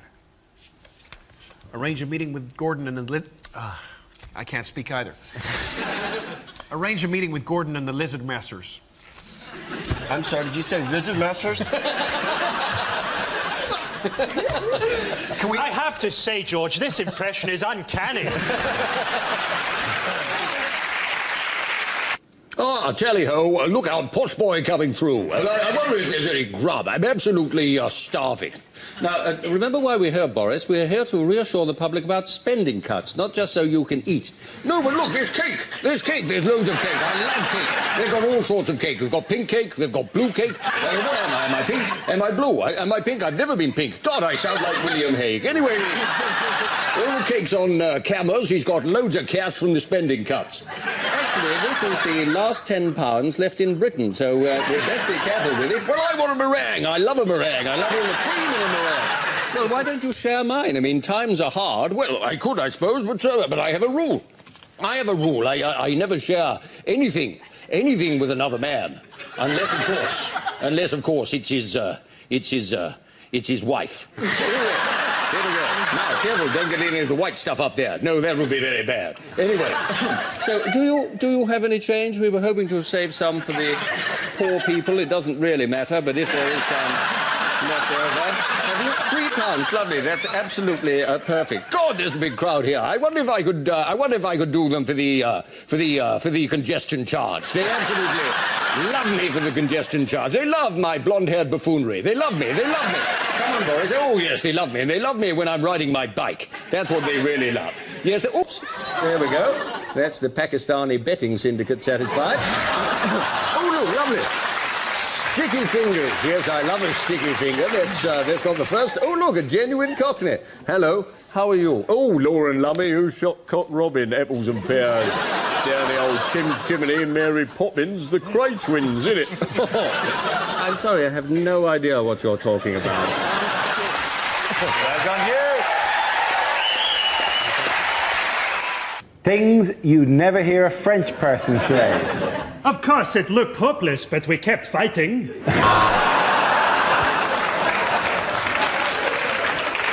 I'd like a bottle of Burgundy and a Dairy Lee Dunker, please.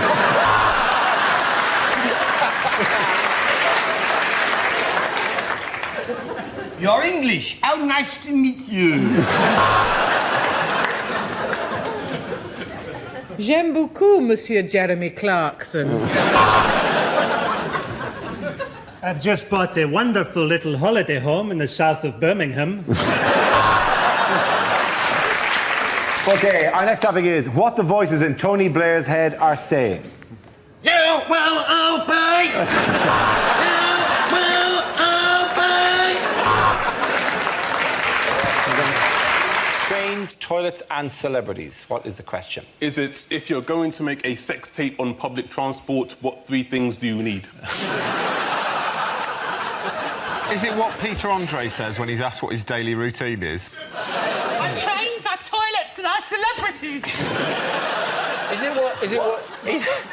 High pitched but not Australian anymore. Our trains, our toilets, our celebrities. I went to a voice coach to get rid of my Australian accent, and I can't help thinking she's done something wrong. I've been over in this country for a while, so I sometimes slip into both fucking accents.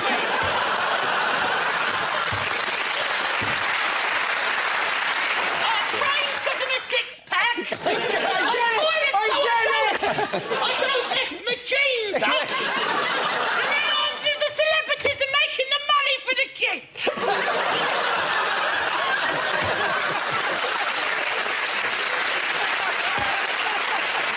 Right, yes. Now, I am from the south. You noticed?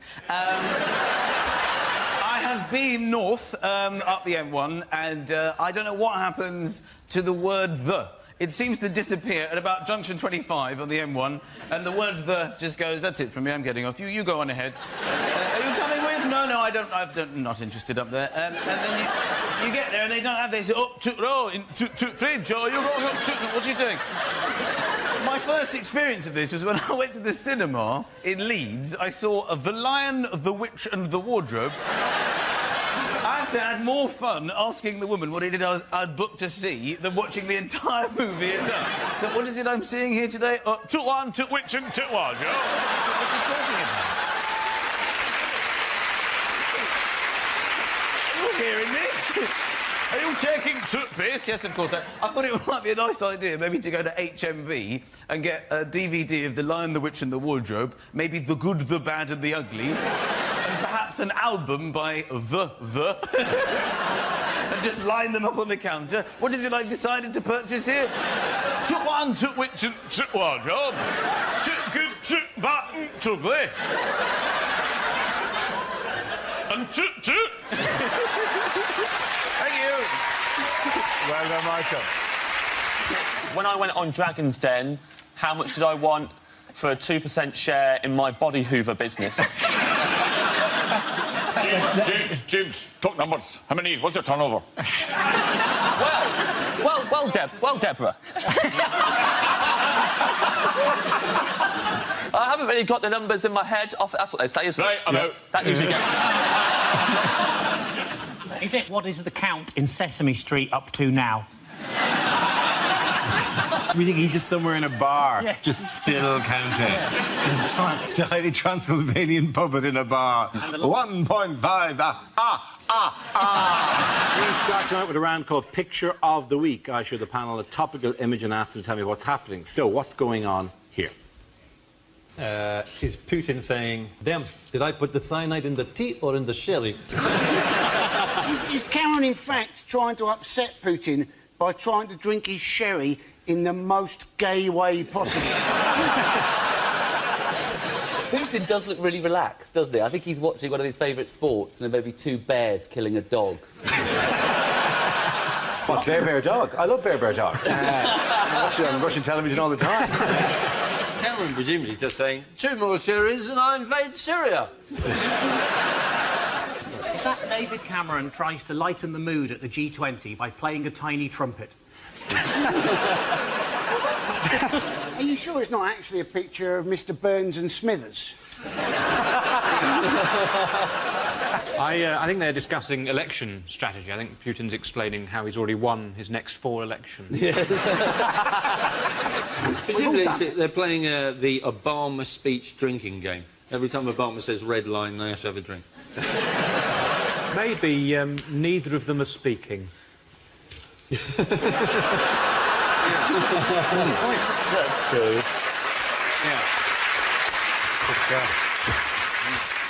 Just taking apart the entire conceit of Richard's bill. Can I just say at this point that I can't do an impression of David Cameron? I don't think anybody can. And in fact, I think I was only asked on this program tonight because Dara actually was a president earlier in the week that Dara was not feeling very well. So they said, so we need a cover in case Dara doesn't make it to the show and the recording. So if you can come in and do that, would be great. Annie Parsons.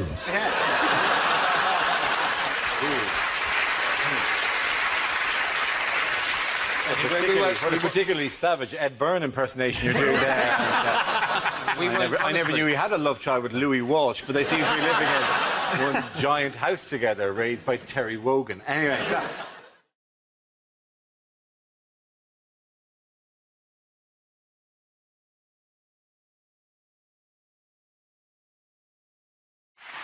We start with a round called If This Is the Answer, What is the Question? On the board are 6 categories. Ivo, which category would you like? I would like home news, please, Dara. Home news it is. The answer is 1 year. What is the question? What would be an appropriate prison sentence for people who use the phrase hollybobs? Not the answer, but I'll take it. Is it how long the BBC have left now they've lost Bake Off? And the clock is already ticking. Is it in a Wetherspoon's kitchen? What is the chef's equivalent of the 5-second rule? Is it Southern Rail's estimate for a London to Brighton journey?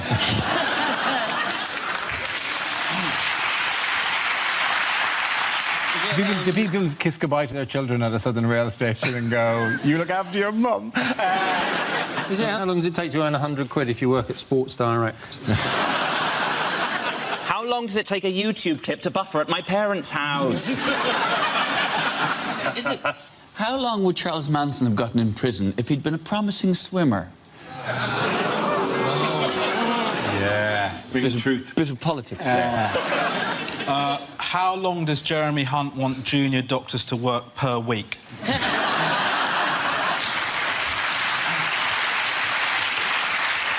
OK, so under Theresa May's education reforms, how much of a carefree childhood will children now be allowed? Is it how long would it take to rewatch all of Dara's TV appearances from the last month? Very good. Thank you very much. If I make a joke about ISIS in the queue, how long will it take me to get through airport security? OK,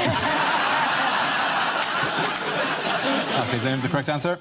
I think, how long has Jeremy Corbyn been leader of the Labour Party? It is indeed. Thank you very much, Judah. Well done.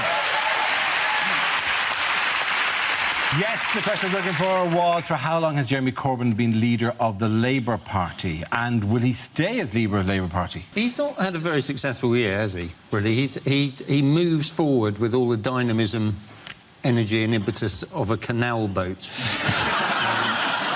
But his followers really believe in him, to the extent that at the party conference they've now told the caterers just to provide loaves and fishes. Jeremy Corbyn has got the look of a man who can survive 6 months on one Kendall mint cake. If it was a computer game, he would be the last character that you would choose. But in terms they understand, what Pokemon is he? I would say he's Lickitung. You know, just sort of, like, quite sluggish. Yeah. I bet he's more Magikarp. A flapping fish, you know, needs a lot of candy to upgrade. I feel like my nightmare has finally come true. It has happened. I am sitting here and I do not understand what you are talking about. And in your nightmare, were you dressed as a member of Mumford & Sons? Or one of the borrowers. Shade at my waistcoat. It's a little rural for you, that particular waistcoat. Have you come into some land?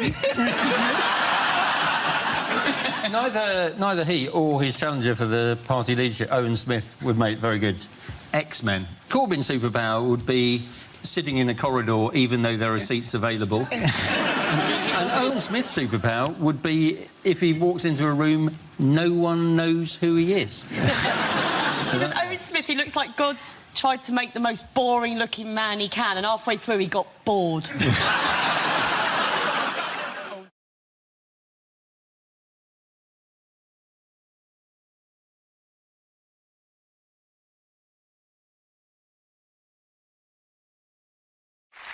Now we play a round called Spin the News Bottle. This game involves Mark, Andy, Frankie and Joe. So if you could make your way to the performance area, please. This is where we test our performers' stand-up skills. We spin our random news generator. It settles on topic and anyone can volunteer jokes. The winner is a team with the best stuff. OK, here we go. Let's spin the wheel for the first topic. It is identity theft. Mark. The simplest things now you can't do without the threat of identity fraud. Like getting a passport. I went to get a new passport, queued for 2 hours, got to the front of the queue, and they said, sorry, you can't use this photo, it's not valid. Why? Your face is too big. My face is normal. It's a normal size. I have a beaky nose, but I can't stab someone with that. Because of terror, there's all these rules now for passport photos. Your face can't be too close to the camera. You can't be smiling too much. You can't have a hat on, gun, all this, right? What do you mean my face is too big? OK, immigration officers, maybe not the brightest people in the world, are they really going to look at your passport and go, yeah, that looks like you, except this man's face is massive? If this was you, you'd be a bloody giant.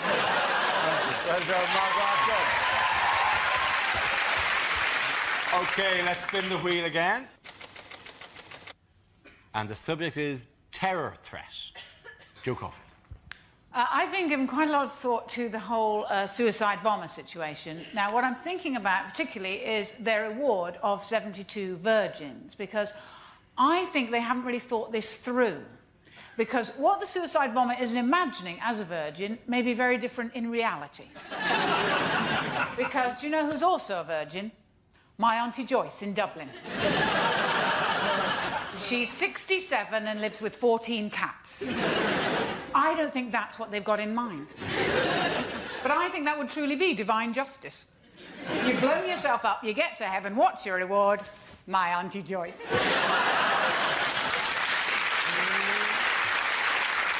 And she's keen. She's waited a long time. When you've done me, there's 71 of my friends from the church need doing as well.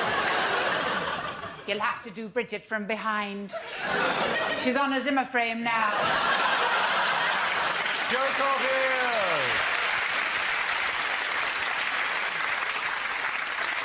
That leaves us with Andy and Frankie. What's the next topic?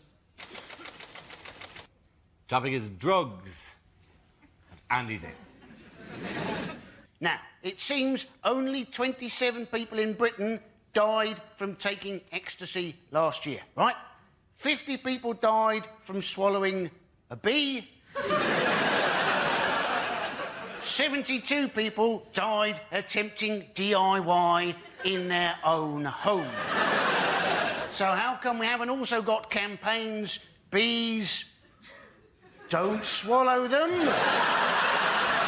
and shelves, just say no? Andy Parsons.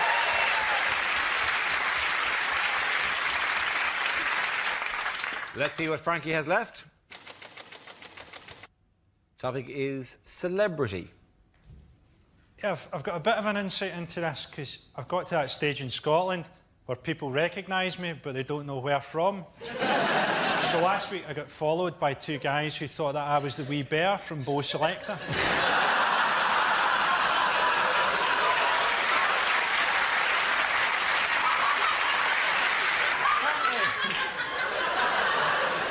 Apparently, Catherine Zeta-Jones lives in LA, but she has bottles of air imported from Wales.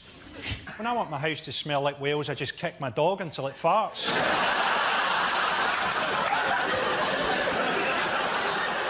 Pete Doherty, right? Does anyone else think that Pete Doherty is quite fat for a heroin addict? What's he been cutting his heroin with? The hollandaise sauce. Thank you, Royal. Points go to Frankie and Mark there. Come on, together.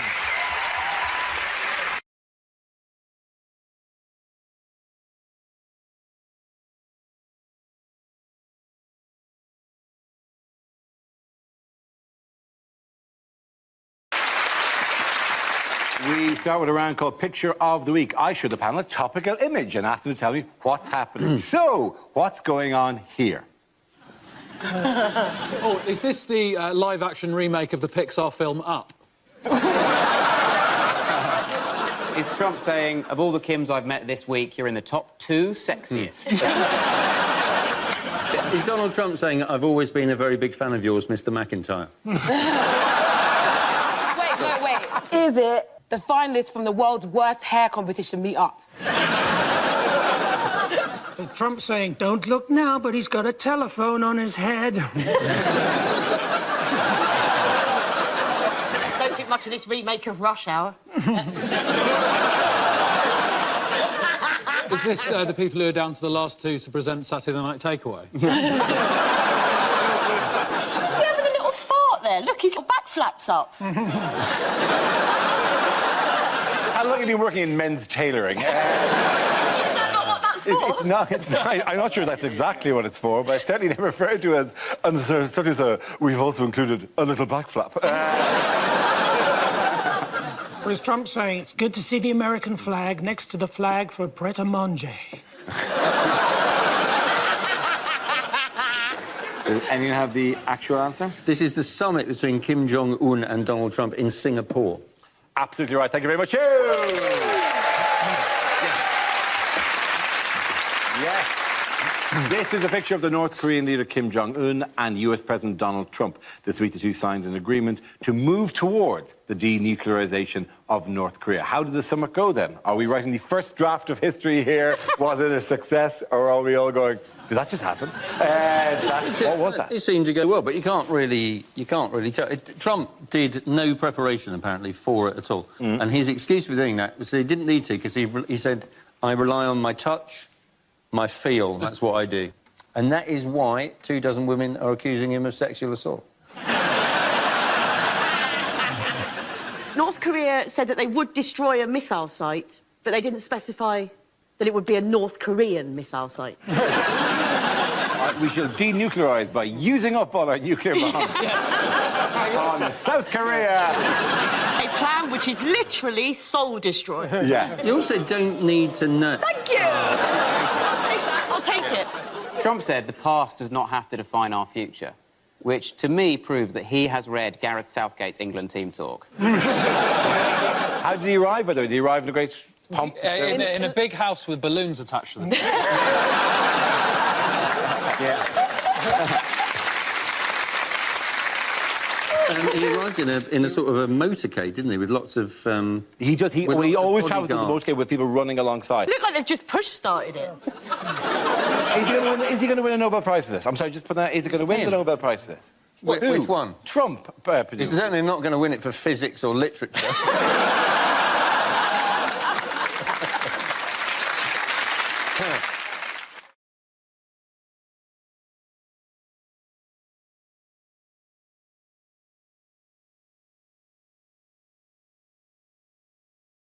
Let's spin the wheel again. The next topic is men's health. Who wants to come in on that? Russell. I went to the doctors recently with anal issues. I thought I had cancer, not I can't put my CDs in order. But it's a terrifying moment, right? So scary, because in your head, I'm going to die. And I went there and I took down my trousers. Obviously, we had a chat first, and it just... I'm not very well. You can see that, mate. This is a chip shop.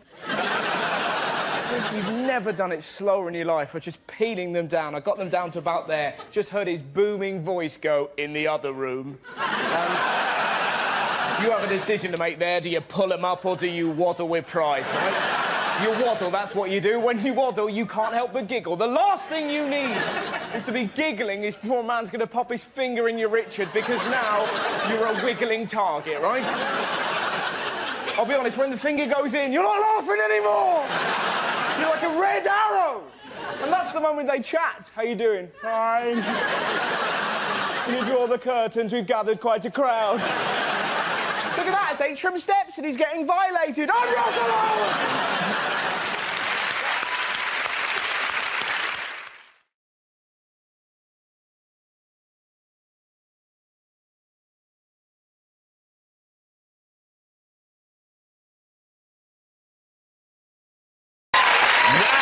We play a round called Happy Birthday, Paul McCartney. This game involved Joe, Milton and Carl. So if you could make your way to the performance area, please. This round is a stand-up challenge. I launch a wheel of news, and wherever it chooses to stop, one of our performers must step forward and talk about that subject. The winner is whoever I think is the funniest, OK? Here we go. Let's spin the wheel. The first subject is retail. Can I have somebody to come in and talk on that? Joe Coffett. Tesco's have announced that they are going to overhaul their shops by employing more staff, which is great because the self-scanning doesn't work, does it? It's just a row of angry people shouting at machines. Just going, but there's nothing in the bagging area. I've removed it from the bagging area. Do you know what's in the bagging area? A friggin' bag. What a surprise. And also, I have to say, though, sometimes a person isn't better, right? I was at Tesco's at the checkout with a person at the checkout, and just by mistake, instead of the Tesco club card, I handed over my Sainsbury's Nectar card. The woman at the checkout in Tesco's, no word of a lie, she looked at the Sainsbury's card, she put it down, she then looked at her own badge. Just to go, maybe she's right, maybe I do work in Sainsbury's. So the shopping came to £3.76, so I gave her £5 and a penny and then stood back and watched her head explode. shocked. Abercrombie and Fitch, they were famously sued in America because they had a policy of only employing young, very attractive people. I thought, do you think Argos has the exact opposite policy? Thank you very much, Joe Coffey.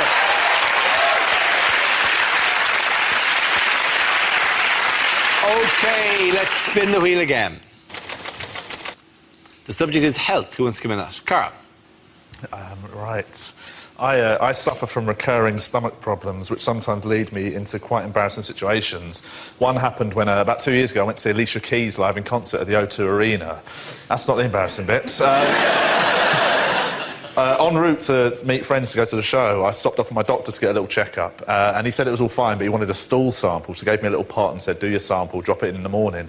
So I put it in my bag and then went to meet friends for a drink before the show. About half an hour passed, I felt movement. I thought, I better do it now, I've got to drop it in the morning. So I went to a pub toilet and I did my sample in a pot and put it back in my bag, went out, didn't tell my friends what I'd done, we just carried on drinking. About half an hour later, it's showtime. Went to the O2 Arena where I'd never been before to see Alicia Keys. And I reckon it was about 30 metres from the front of the queue where I found out about their compulsory bag search system. Have you ever tried to explain to a security guard why you're trying to smuggle a stool sample into an Alicia Keys concert? It's pretty tough. When he pulled it out, I've never heard more shock on a man's voice. He just sort of went, what is it? Like that. And I freaked out and said the first thing that came into my head, so I went, it's a pot of shit. Like that.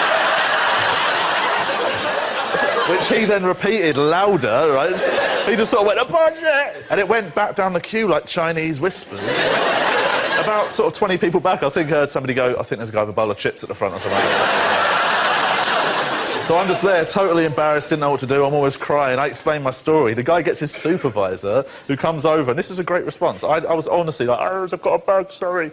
And he listens to all that and goes like this, he goes, all right, I believe you, you can keep it.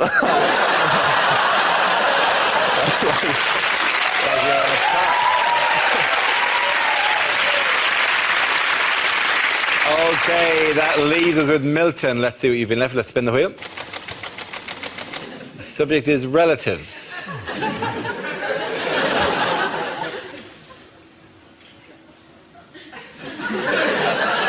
The scariest thing that ever happened to me in my entire life was when I was very little.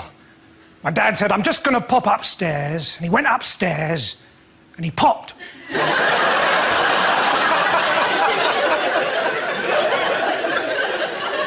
I didn't speak to my dad. Well, he was a bus driver, you're not allowed to. My brother, he's allergic to cheese, not the taste. Just if anyone says the word, he goes, whoop. Doesn't happen very often, but we've got some weird family photos. My grandfather, he was a GI, and he was in the RAF. OK, he was a giraffe. During the war, when board games were illegal, he was put in prison for being a Yahtzee sympathiser.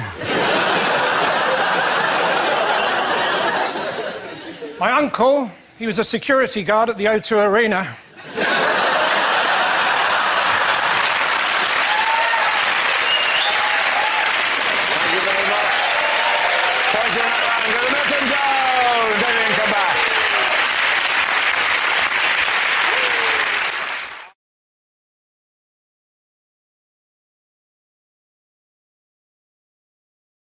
Which neatly brings us to the Democratic Unionist Party, who are the new power brokers. Let me just reassure you that you may be enjoying my work or Graham Norton's work or Terry Wogan's work. The DUP are not in the whimsical end of Irish. They're not in the gentle comedy of the slightly wry look at life. They're in the chaining up swings on a Sunday so children can't play school of Irish politics. Why didn't you never tell us about them? Because, frankly... It's been 12 years or whatever this show's been going for, and you're just going, you know, all the stuff you normally say, that they won't let me fight the robots on Robot Wars or whatever. Give me one round where I can fight the robots with a weapon of my choice. And we'll see who's the winner there. Who's that Lord now, Mr. Killalot? Why have I not told you about the pleasures of the DUP? Because you ain't ready for the DUP. Wait till you meet the people who don't believe in dinosaurs. That is... They are so homophobic, it's amazing. One of their councillors blamed us gays for natural disasters. And do you know what? I quite like those mad bastards for that sort of thing, because there are days when I feel I haven't achieved enough in my life. And I just feel they protest too much because they love a parade, and we love a parade.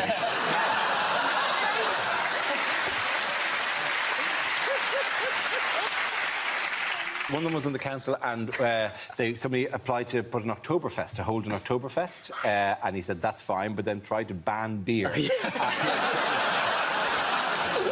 They're not the party. Oktoberfest without beer is just sausage and lederhosen, and no one wants that.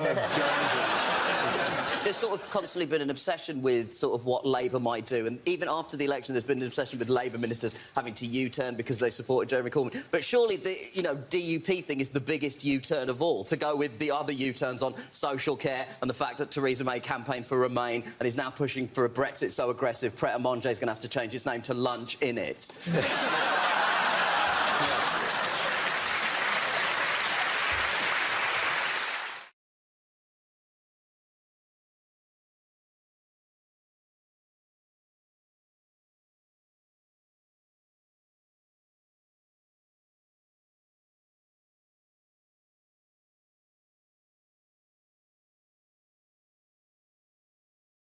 We come to scenes we'd like to see, so if everyone can make their way to the performance area, please. I'll read out this week's topics, and then we'll see what our panellists can come up with. OK, here we go. The first subject tonight is unlikely things to hear at an awards ceremony. Our next award is for most inaccurate weather forecast of the year. Let's look at the 9,000 nominees. Welcome to the Islamic Awards for Acting, or as we call them, the Moscas. Oh, gosh, so many people to thank. Where to begin? Obvious one, I suppose, Hitler. What? And the award for Best Envelope Glue goes to...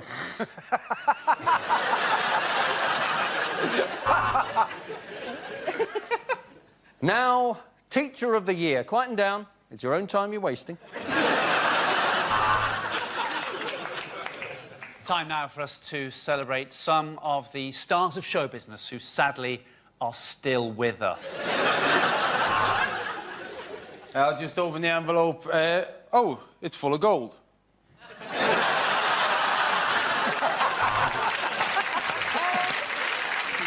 And the award for special effects goes to the team behind Gordon Brown's smile. And now we're going to watch a film showing some of the people that we've lost this year, including two you didn't even know were dead. I'd bang that, wouldn't bang that, I'd bang that. Anyway, the award for Best Actress goes to... Welcome to the Accident at Work Awards.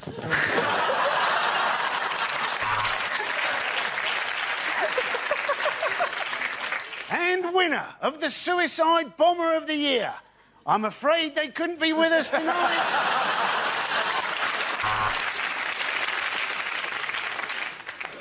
And the winner of the Best Scientist in Physics is... There's no ramp, Stephen Hawkins, it's not you.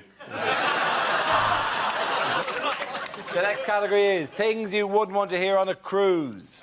This is your captain speaking. Welcome to Somali Cruises.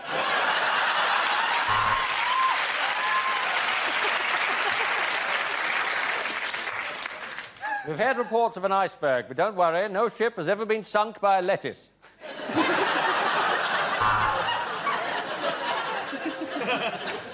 Hello and welcome to Ryanair Cruises. The following safety announcement is incredibly vital if you want to stay alive. And if you'd like to hear that, that'll be an extra £5. No, we very rarely get any injuries from people playing quoits. You were just unlucky to be sunbathing naked with an erection. Oh, yeah, we were on this last year when it sunk. If you look to your left, there's a man eating squid. After that, he's having chips. I would like to apologise for the rocking of this boat, but we are currently being humped by a whale. Thanks for coming to the show. I've got to be honest, it's been a while since I've sung this one. Do you want to be in my gang, my gang? Welcome to Rita's Erotic Ping Pong Bingo. 2 fat ladies, 82. Oh, the threes, 33. Oh, some hobnobs. For those of you gathering on the car deck, I said we would soon be docking, not dogging. I'm looking for a really old husband with money. How's your heart? Yeah, I'm in the cabin next to yours. Could you be a bit noisy when you're having sex?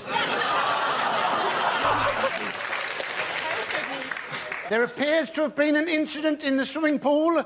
If a Mr. Barrymore could contact the captain. Okay, give that round. Points go to Chris, Hugh and Sarah.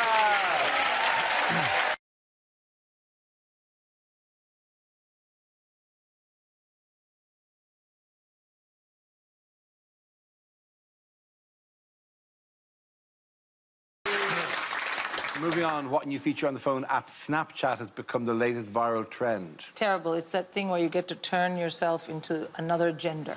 Yes, that is an app that everyone has become slightly obsessed with the last one. And will not be obsessed with in 4 days' time. But nonetheless, finger on the pulse. Everyone's just enchanted with their own image. But is that it? I mean, because this is like the greatest virus, the greatest non-Game of Thrones, Avengers Endgame thing that's happened in the last little while. Yeah, your photo. Hang on, let me see if we can do this on a feed. Can you pull it up? And then I do. Oh no! Oh gosh! What have you done to Samantha? Oh, that's that round head. Turn yourself into Max Headroom. Right. I don't even know what. That's so cute. Oh yes.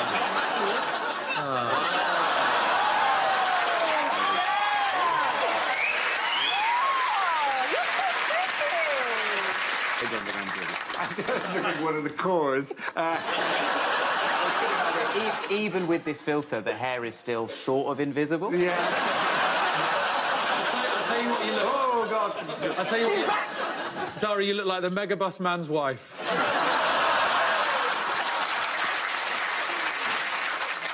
I'm scared if I do it, I'll just look the same. You're on the female ones. You have to bounce it. Oh, I look like someone else. Oh, that's the female. That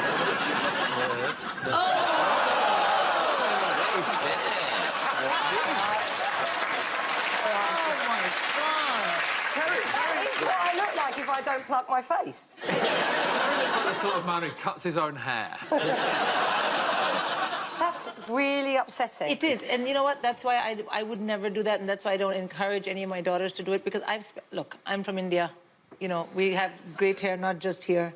So, honestly, I spend so much on laser and stuff, so I never have to look like my brothers and never have a beard, and then you get this thing, and my daughters think it's funny. I'm like, wait till you're 15. This is what I'd look like if I got paid 25% more.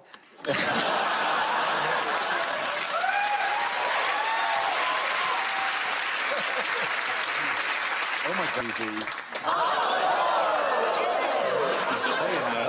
Yeah. Oh. Has anyone ever wanked over themselves?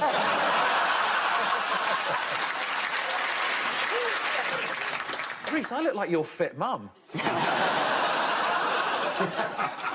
Reece! Real... I've come to pick you up from school wearing my shortest skirt.